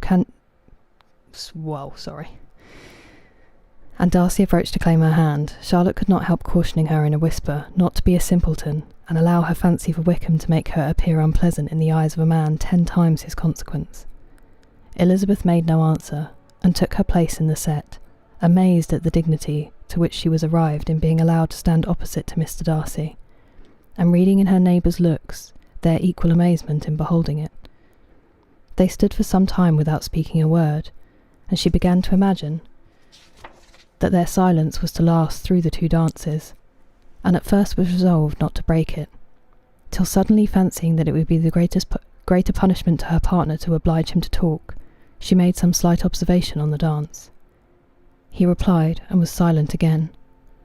After a pause of some minutes, she addressed him a second time. "It is your turn to say something now, Mr. Darcy. I talked about the dance, and you ought to make some kind of remark on the size of the room, or the number of couples." He smiled, and assured her that whatever she wished him to say should be said. "Very well, that reply will do for the present. Perhaps by and by I may observe that private balls are much pleasanter than public ones, but now we may be silent." "Do you talk by rule, then, while you are dancing?" "Sometimes. One must speak a little, you know. It would look odd to be entirely silent for half an hour together, and yet, for the advantage of some, conversation ought to be so arranged as that they may have the trouble of saying as little as possible." "Are you consulting your own feelings in the present case, or do you imagine that you are gratifying mine?" "Both," replied Elizabeth archly, "for I have always seen a great similarity in the turn of our minds. We are each of an unsocial, taciturn disposition, unwilling to speak unless we expect to say something that will amaze the whole room, and be handed down to posterity with all the eclat of a proverb. I don't know what's going on with me, I'm sorry. This is no very striking resemblance of your own character, I am sure, said he. How near it may be to mine, I cannot pretend to say. You think it a faithful portrait, undoubtedly. I must not decide on my own performance. He made no answer, and they were again silent till they had gone down the dance. When he asked her if she and her sisters did not very often walk to Meryton, she answered in the affirmative, and, unable to resist the temptation, added, When you met us there the other day, we had just been forming a new acquaintance. The effect was immediate. A deeper shade of hauteur overspread his features, but he said not a word, and Elizabeth, though blaming herself for her own weakness, could not go on. At length Darcy spoke, and in a constrained manner said, Mr. Wickham is blessed with such happy manners as may ensure his making friends. Whether he may be equally capable of retaining them is less certain. He has been so unlucky as to lose your friendship, replied Elizabeth with emphasis, and in a manner which he is likely to suffer from all his life. Darcy made no answer, and seemed desirous of changing the subject. At that moment, Sir William Lucas appeared close to them, meaning to pass through the set to the other side of the room, but on perceiving Mr. Darcy, he stopped with a bow of superior courtesy to compliment him on his dancing and his partner. I have been most highly gratified indeed, my dear sir. Such very superior dancing is not often seen. It is evident that you belong to the first circles. Allow me to say, however, that your fair partner does not disgrace you, and that I must hope to have this pleasure often repeated, especially when a certain desirable event, my dear Miss Eliza, glancing at her sister and Bingley, shall take place. What congratulations will then flow in! I appeal to Mr. Darcy, but let me not interrupt you, sir. You will not thank me for detaining you from the bewitching converse of that young lady, whose bright eyes are also upbraiding me. The latter part of this address was scarcely heard by Darcy, but Sir William's allusion to his friend seemed to strike him forcibly, and his eyes were directed with a very serious expression towards Bingley and Jane, who were dancing together. Recovering himself, however, shortly, he turned to his partner and said, Sir William's interruption has made me forget what we were talking of. I do not think we were speaking at all. Sir William could not have interrupted any two people in the room who had less to say for themselves. We have tried 2 or 3 subjects already without success, and what we are to talk of next, I cannot imagine. What think you of books? Said he, smiling. Books? Oh no, I'm sure we never read the same, or not with the same feelings. I am sorry you think so, but if that be the case, there can at least be no want of subject. We may compare our different opinions. No, I cannot talk of books in a ballroom. My head is always full of something else. The present always occupies you in such scenes, does it? Said he, with a look of doubt.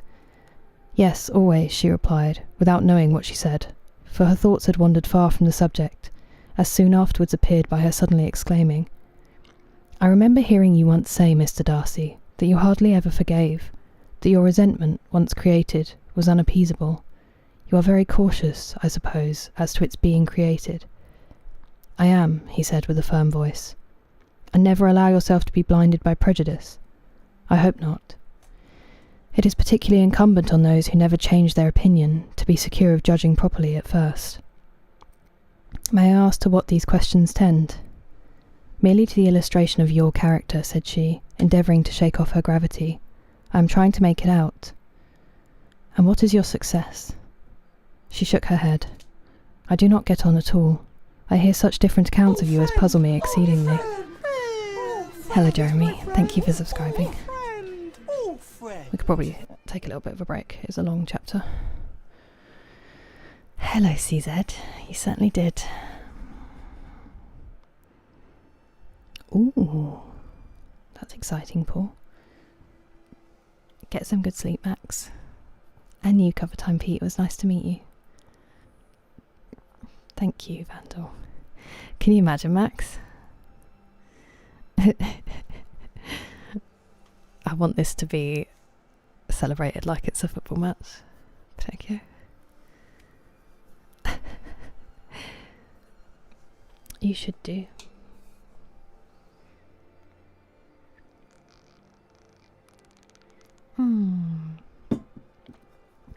That's lovely of you to say, Liggy. And hello, Everty.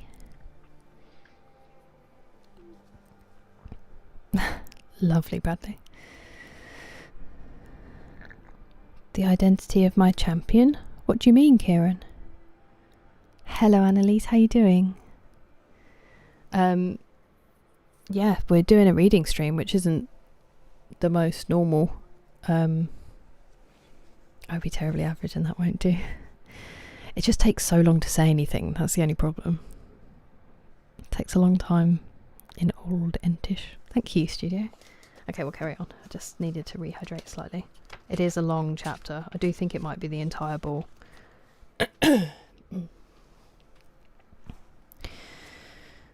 I can readily believe, answered he gravely, that report may vary greatly with respect to me, and I could wish, Miss Bennet, that you were not to sketch my character at the present moment, as there is reason to fear that the performance would reflect no credit on either. But if I do not take your likeness now, I may never have another opportunity. I would by no means suspend any pleasure of yours, he coldly replied. She said no more, and they went down the other dance and parted in silence, on each side dissatisfied, though not to an equal degree. For in Darcy's breast there was a tolerable, powerful feeling towards her, which soon procured her pardon, and directed all his anger against another. They had not long separated when Miss Bingley came towards her, and with an expression of civil disdain thus accosted her. So, Miss Eliza, I hear you are quite delighted with George Wickham. Your sister has been talking to me about him, and asking me 1,000 questions, and I find that the young man forgot to tell you, among his other communications, that he was the son of old Wickham, the late Mr. Darcy's steward. Let me recommend you, however, as a friend, not to give implicit confidence to all his assertions, for as to Mr. Darcy's using him ill, it is perfectly false, for, on the contrary, he has always been remarkably kind to him, though George Wickham has treated Mr. Darcy in a most infamous manner. I do not know the particulars, but I know very well that Mr. Darcy is not in the least to blame, that he cannot bear to hear George Wickham mentioned, and that though my brother thought he could not well avoid including him in an invitation to the officers, he was excessively glad to find that he had taken himself out of the way. His coming into the country at all is a most insolent thing indeed, and I wonder how he could presume to do it. I pity you, Miss Eliza, for this discovery of your favourite's guilt, but really, considering his descent, one could not expect much better. His guilt and his descent appear by your account to be the same, said Elizabeth angrily, for I have heard you accuse him of nothing worse than of being the son of Mr. Darcy's steward, and of that, I can assure you, he informed me himself. I beg your pardon, replied Miss Bingley, turning away with a sneer. Excuse my interference, it was kindly meant. Insolent girl, said Elizabeth to herself. You are much mistaken if you expect to influence me by such a paltry attack as this. I see nothing in it but your own wilful ignorance and the malice of Mr. Darcy. She then sought her eldest sister, who had undertaken to make inquiries on the same subject of Bingley. Jane met her with a smile of such sweet complacency, a glow of such happy expression, as sufficiently marked how well she was satisfied with the occurrences of the evening. Elizabeth instantly read her feelings, and at that moment solicitude for Wickham, resentment against his enemies, and everything else gave way before the hope of Jane's being in the fairest for happiness. I want to know, said she, with a countenance no less smiling than her sister's, what you have learnt about Mr. Wickham. But perhaps you have been too pleasantly engaged to think of any third person, in which case you may be sure of my pardon. No, replied Jane, I have not forgotten him, but I have nothing satisfactory to tell you. Mr. Bingley does not know the whole of his history, and is quite ignorant of the circumstances which have principally offended Mr. Darcy, but he will vouch for the good conduct, the probity and honour of his friend, and is perfectly convinced that Mr. Wickham has deserved much less attention from Mr. Darcy than he has received, and I am sorry to say that by his account, as well as his sister's, Mr. Wickham is by no means a respectable young man. I am afraid he has been very imprudent, and has deserved to lose Mr. Darcy's regard.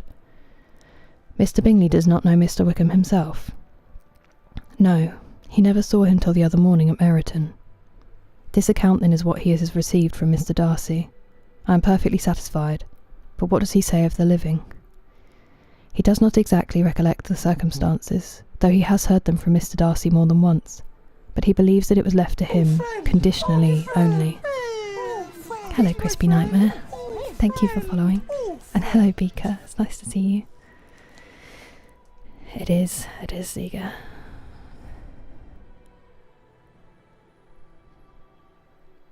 I don't think so, Kieran. I think you're all right. I think you haven't actually managed to spoil it for yourself. Amazing, Damon. So much better. It's nice to see you. Oh, and thank you, Crispy Nightmare, for the hydrate.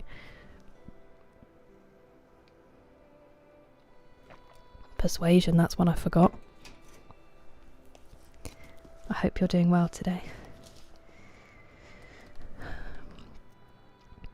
I have not a doubt of Mr. Bingley's sincerity, said Elizabeth warmly, but you must excuse my not being convinced by assurances only. Mr. Bingley's defence of his friend was a very able one, I dare say, but since he is unacquainted with several parts of the story, and has learnt the rest from that friend himself, I shall venture still to think of both gentlemen as I did before. She then changed the discourse to one more gratifying to each, and on which there could be no difference of sentiment. Elizabeth listened with delight to the happy, though modest hopes which Jane entertained of Bingley's regard, and said all in her power to heighten her confidence in it. On their being joined by Mr. Bingley himself, Elizabeth withdrew to Miss Lucas, to whose inquiry after the pleasantness of her last partner she had scarcely replied, before Mr. Collins came up to them, and told her with great exultation that he had just been so fortunate as to make a most important discovery. I have found out, said he, by a singular accident, that there is now in the room a near relation of my patroness. I happened to overhear the gentleman himself mentioning to the young lady who does the honours of this house the names of his cousin, Mr. Berg, and of her mother, Lady Catherine. How wonderfully these sorts of things occur! Who would have thought of my meeting with, perhaps, a nephew of Lady Catherine de Bourgh in this assembly? I am most thankful that the discovery is made in time for me to pay my respects to him, which I am now going to do, and trust he will excuse my not having done it before. My total ignorance of the connection must plead my apology.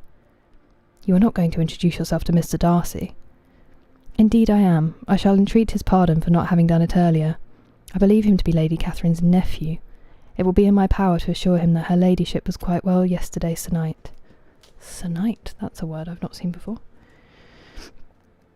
Elizabeth tried hard to dissuade him from such a scheme, assuring him that Mr. Darcy would consider his addressing him without introduction as an impertinent freedom, rather than a compliment to his aunt, that it was not in the least necessary there should be any notice on either side, and that if it were, it must belong to Mr. Darcy, the superior in consequence, to begin the acquaintance.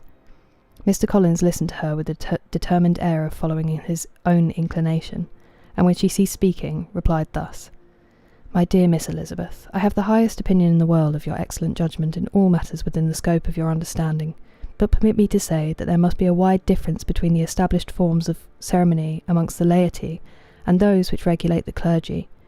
Forgive me leave to observe that I consider the clerical office as equal in point of dignity with the highest rank in the kingdom, provided that a proper humility of behaviour is at the same time maintained. You must therefore allow me to follow the dictates of my conscience on this occasion, which leads me to perform what I look on as a point of duty. Pardon me for neglecting to profit by your advice, which on every other subject shall be my constant guide, though in the case before us I consider myself more fitted by education and habitual study to decide on what is right than a young lady like yourself.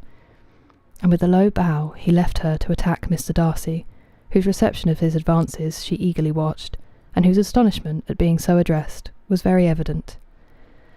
Her cousin prefaced his speech with a solemn bow, and though she could not hear a word of it, she felt as if hearing it all, and saw in the motion of his lips the words apology, Hunsford, and Lady Catherine de Bourgh.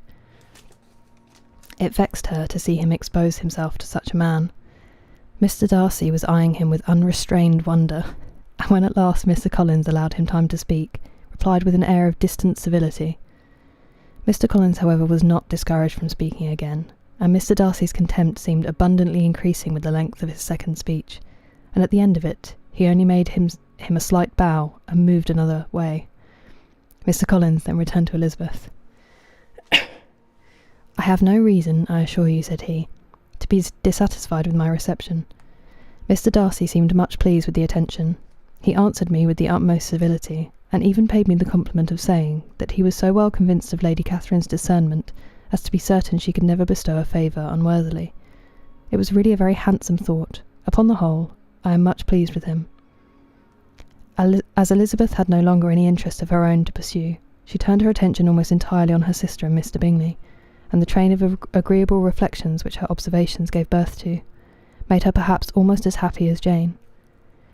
She saw her in idea settled in that very house in all the felicity which a marriage of true affection could bestow, and she felt capable, under such circumstances, of endeavouring even to like Bingley's two sisters. Her mother's thoughts, she plainly saw, were bent the same way, and she determined not to venture near her, lest she might hear too much. When they sat down to supper, therefore, she considered it a most unlucky perverseness which placed them within one of each other, and deeply was she vexed to find that her mother was talking to that one person, Lady Lucas, freely, openly, and of nothing else but of her expectation that Jane would be soon married to Mr. Bingley. It was an animating subject. Old friend! Oh, new friend! Thank you for subscribing, Cooked Sam. Old friend! It was an animating subject, and Mrs. Bennet seemed incapable of fatigue while enumerating the advantages of the match.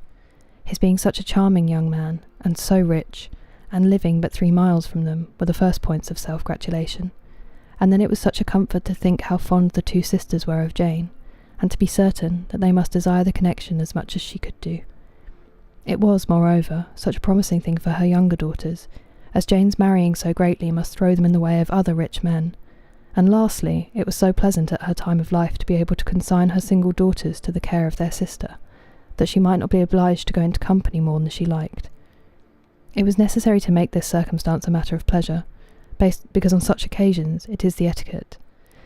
But no one was less likely than Mrs. Bennet to find comfort in staying at home, at any period of her life.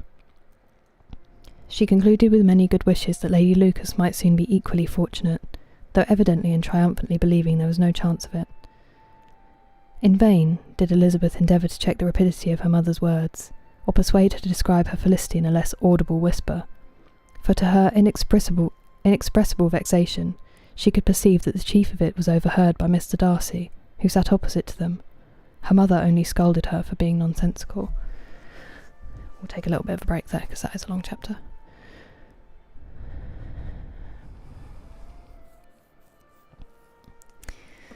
You're okay. No need to apologise. I'm sorry that it seemed like it was spoilt. And hello to Ohio, Kenneth. And yes, I did get laser eye surgery. Highly recommend.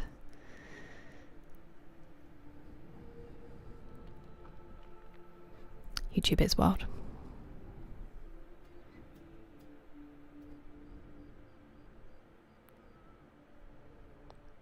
Son-in-law's brother. What? Son-in-law's brother. Ah.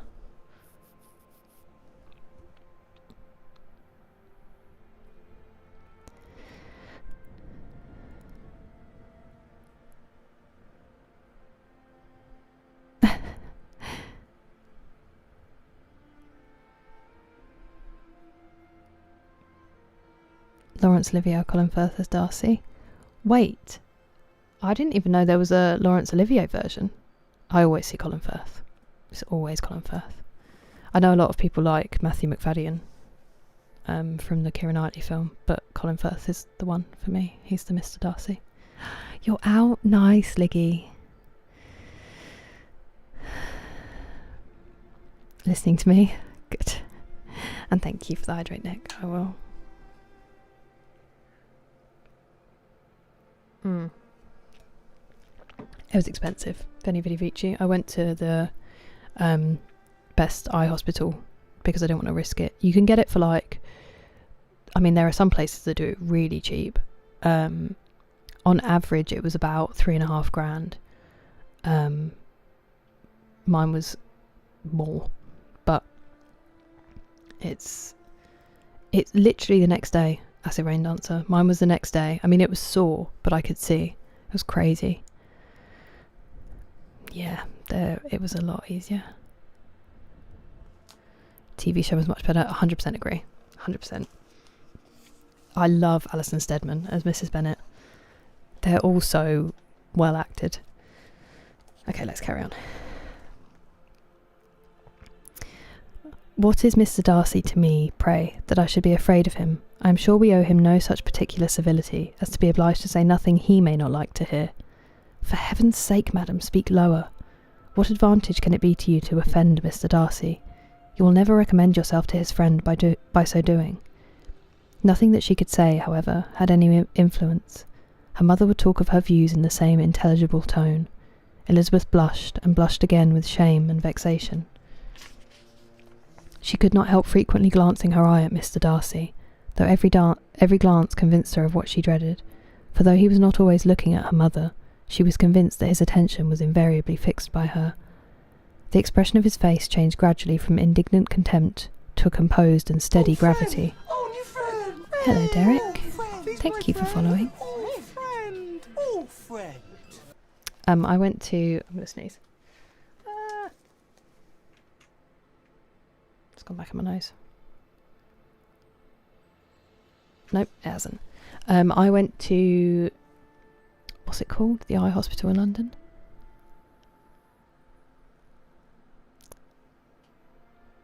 I can't remember what it's called. Saint somethings. The Eye Hospital in London. It will come to me at some point, probably midway through this chapter. But that's where I went. They were really good. But it is not cheap. Fake sneezes when they fizz back into your nose. It was lovely to see Veni Vidi Vici get some good sleep. Where were we? Okay. At length, however, Mrs. Bennet had no more to say, and Lady Lucas, who had been long yawning at the repetition of delights which she saw no likelihood of sharing, was left to the comforts of cold ham and chicken. Elizabeth now began to revive, but not long was the interval of tranquillity, for when supper was over, singing was talked of, and she had the mortification of seeing Mary, after very little entreaty, preparing to oblige the company. By many significant looks and silent entreaties did she endeavour to prevent such a proof of complaisance, but in vain. Mary would not understand them. Such an opportunity of exhibiting was delightful to her, and she began her song.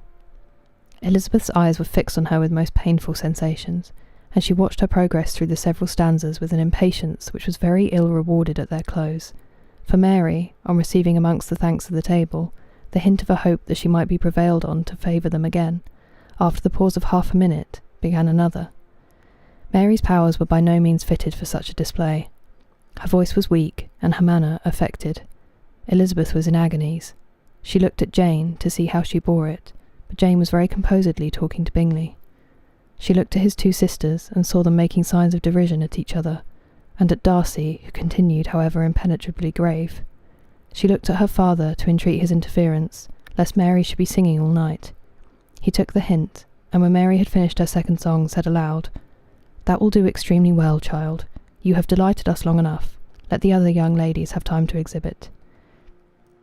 Mary, though pretending not to hear, was somewhat disconcerted, and Elizabeth, sorry for her, and sorry for her father's speech, was afraid her anxiety had done no good. Others of the party were now applied to. "If I," said Mr. Collins, "were so fortunate as to be able to sing, I should have great pleasure, I am sure, in obliging the company with an air, for I consider music as a very innocent diversion, and perfectly compatible with the profession of a clergyman. I do not mean, however, to assert that we can be justified in devoting too much of our time to music, for there are certainly other things to be attended to. The rector of a parish has much to do. In the first place, he must make such an agreement for tithes as may be beneficial to himself and not offensive to his patron.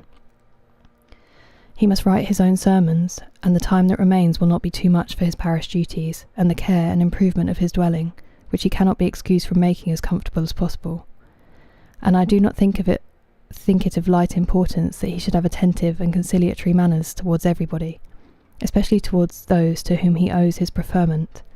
I cannot acquit him of that duty, nor could I think well of the man who should omit an occasion of testifying his respect towards anybody connected with the family." And with a bow to Mr. Darcy, he concluded his speech, which had been spoken so loud as to be heard by half the room. Many stared, many smiled, but no one looked more amused than Mr. Bennet himself, while his wife seriously commended Mr. Collins for having spoken so sensibly, and observed in a half whisper to Lady Lucas that he was a remarkably clever, good kind of young man. To Elizabeth it appeared that had her family made an agreement to expose themselves as much as they could during the evening, it would have been impossible for them to play their parts with more spirit or finer success, and happy did she think it for Bingley and her sister that some of the exhibition had escaped his notice, and that his feelings were not of a sort to be much distressed by the folly which he must have witnessed. That his two sisters and Mr. Darcy, however, should have such an opportunity of ridiculing her relations was bad enough, and she could not determine whether the silent... Thank you, Acid Rain Dancer, so much for resubscribing. That's so lovely of you. Thank you.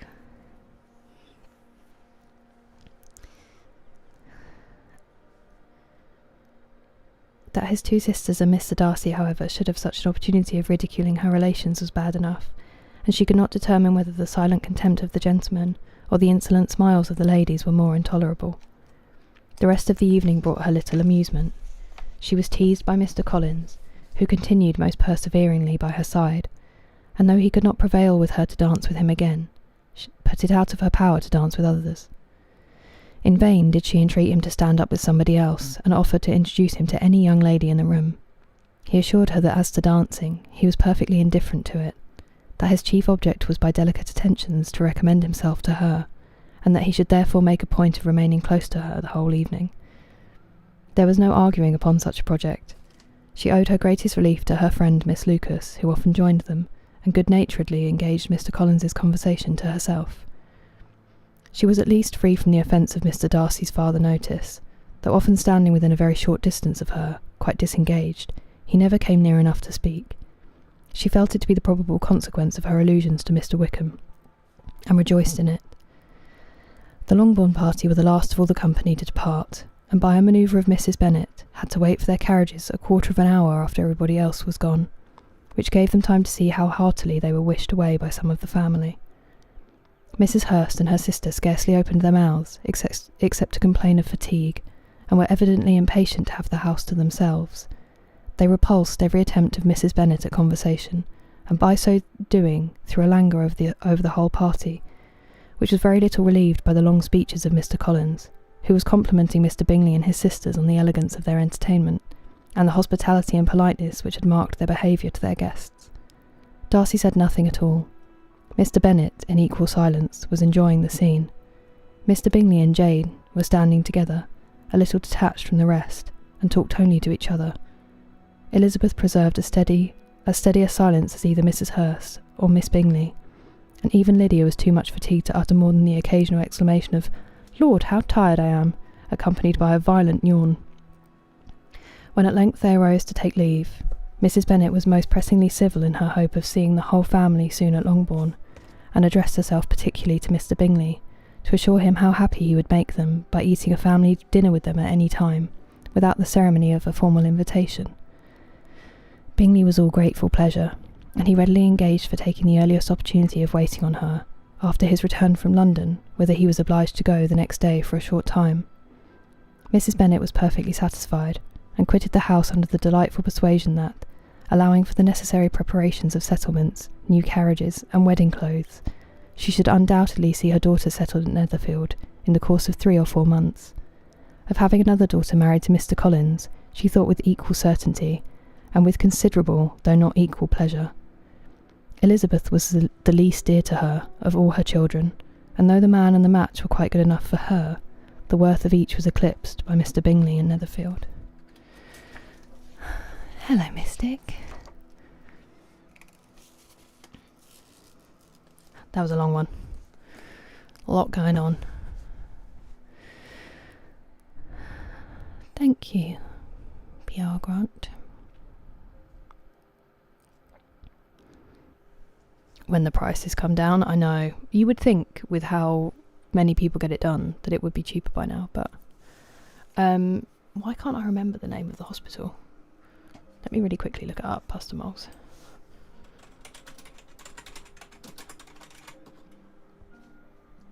Moorfields, not Saints anything. Moorfields, I went to. It is a big book.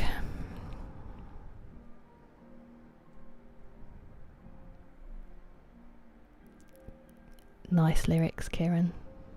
Those are idols. Oh, you said Moorfield, so I've just seen that. Pastor Miles, I'm sorry. 50 Shades of Grey next. That book is such trash. Oh, thank you, Silent Night. They the TV series is also really good. It's much more faithful to the book. Don't be sorry, Acid Rain Dancer. That's so lovely of you. I'm sorry that you got stuck in ads. Yeah, Liggy, honestly, it's so good. Ooh. I'm so sorry, Banana.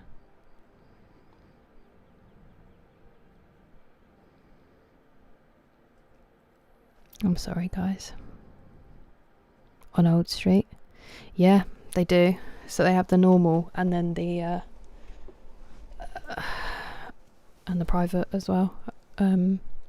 Obviously they do all the accidental eye stuff. Accidental? Like all the NHS stuff.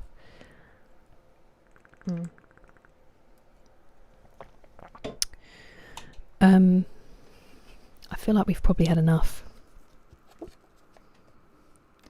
for now.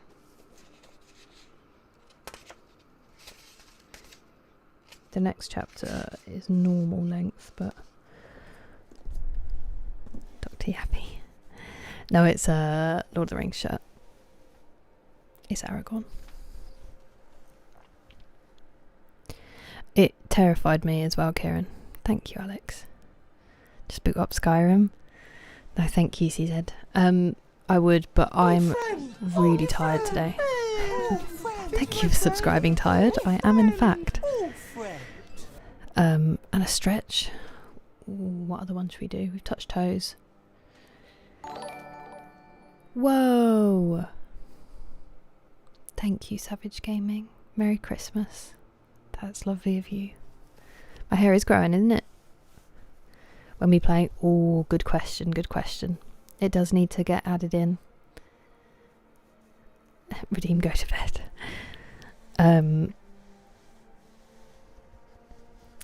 What was I saying? W. It did really scare me too, Kieran, and I was so anxious just before it, but you really can't feel or see anything. Because it's all like out of the range of your pupils, so it's kind of in your blind spots, so you really can't see anything scary, and then your eyes are numbed, so as long as you don't think about it, then you're fine. And then it's such quick recovery. It's crazy what they can do.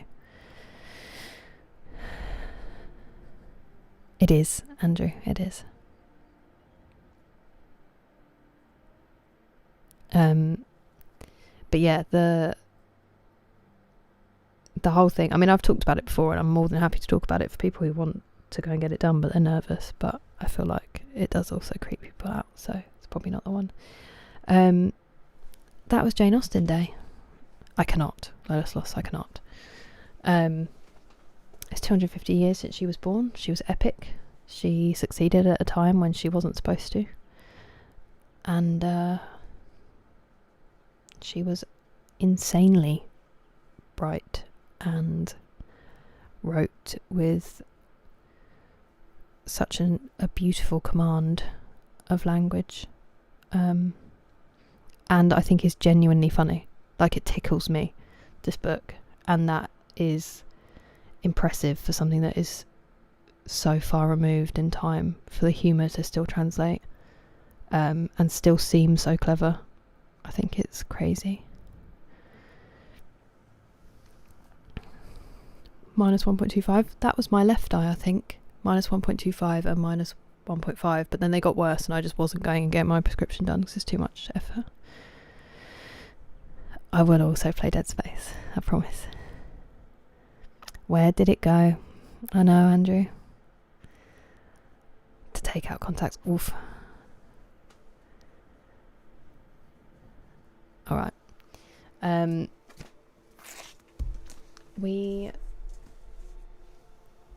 I will be streaming tomorrow. I will stream Skyrim. I need to sort out my PC. I need to fix whatever's going on with it still, and then try to find my Red Dead save somewhere, because I cannot accept that I have lost that entire game. The year your country came into existence. Wow, that's a very cool fact. 7.5. My dad's was really... I think my dad was legally blind. That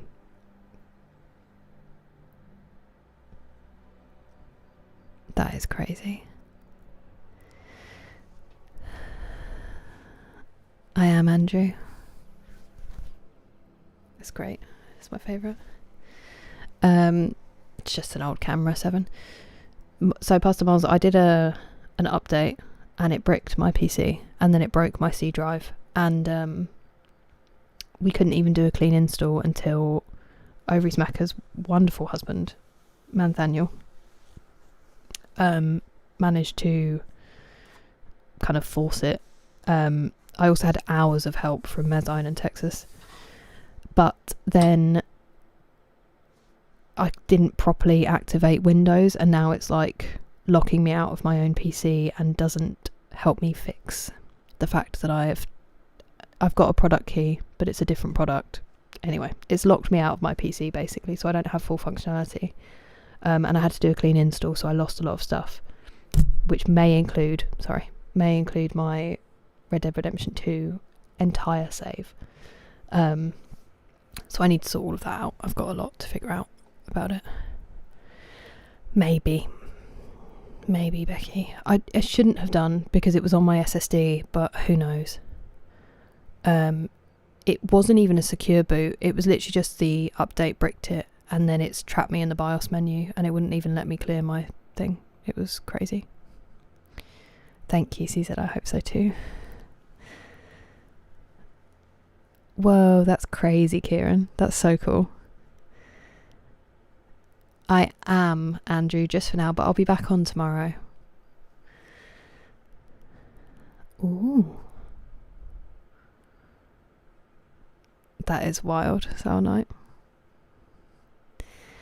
So I was playing it on Epic, and they do have saves, but I don't know if they were switched on, and it didn't even think it was installed on my PC when it should have been, so it's all, yeah. I don't think you can get it again, Hugh, but they'll only degrade like they would have done if you were aging, and if I get 10 years of not having to wear glasses, I'll take it. Thank you, Banana.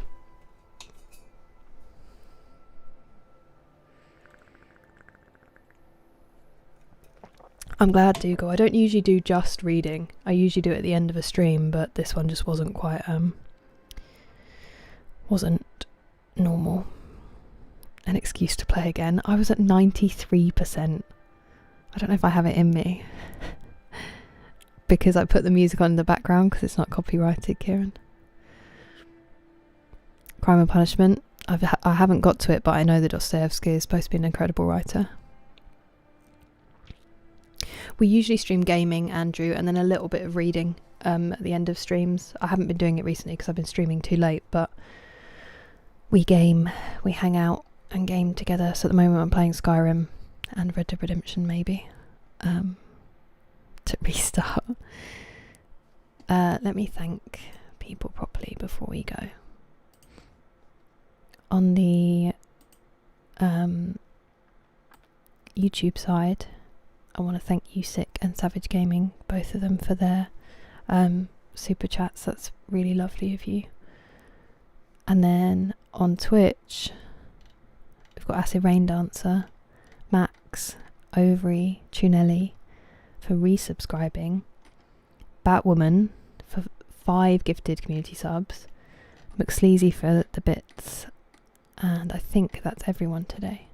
And then also obviously all of you for hanging out, especially in a slightly unorthodox reading stream. I really appreciate it. It wasn't the plan, and then I was just so tired that, and also Jane Austen Day, you know, it would be rude not to, considering we are already reading one of her books, not to have honoured her today. So thanks for giving me your time and hanging out with us, and I hope it was bearable. It is live, Terrell. Nice, Kieran. Well, I hope you get some sleep. Thank you for the bits, Mezzine, and thank you for subscribing, Andrew. Oh, friend. Big up, Jane. Crime and Punishment and the Old Man and the Sea. Okay. Thank you, Reginus, and thank you for being here. Thank you, guys. A reading stream every week. We usually do them at the end of streams, but I've just been streaming so late that it's not been happening. And thank you, Ziga, as well. Very early for me, Steve. I did well. Ah, love to NYC. Thank you, Joel. Right, I will see you guys hopefully soon. Twitch friends, if you hang around, we'll just see if there's anyone to go raid and say hi to. There might not be, but we'll just have a look. Thank you, Terrell. And thank you, Banana. I hope you feel better. And yeah, I'll be streaming tomorrow, so hopefully see some of you then. Take care.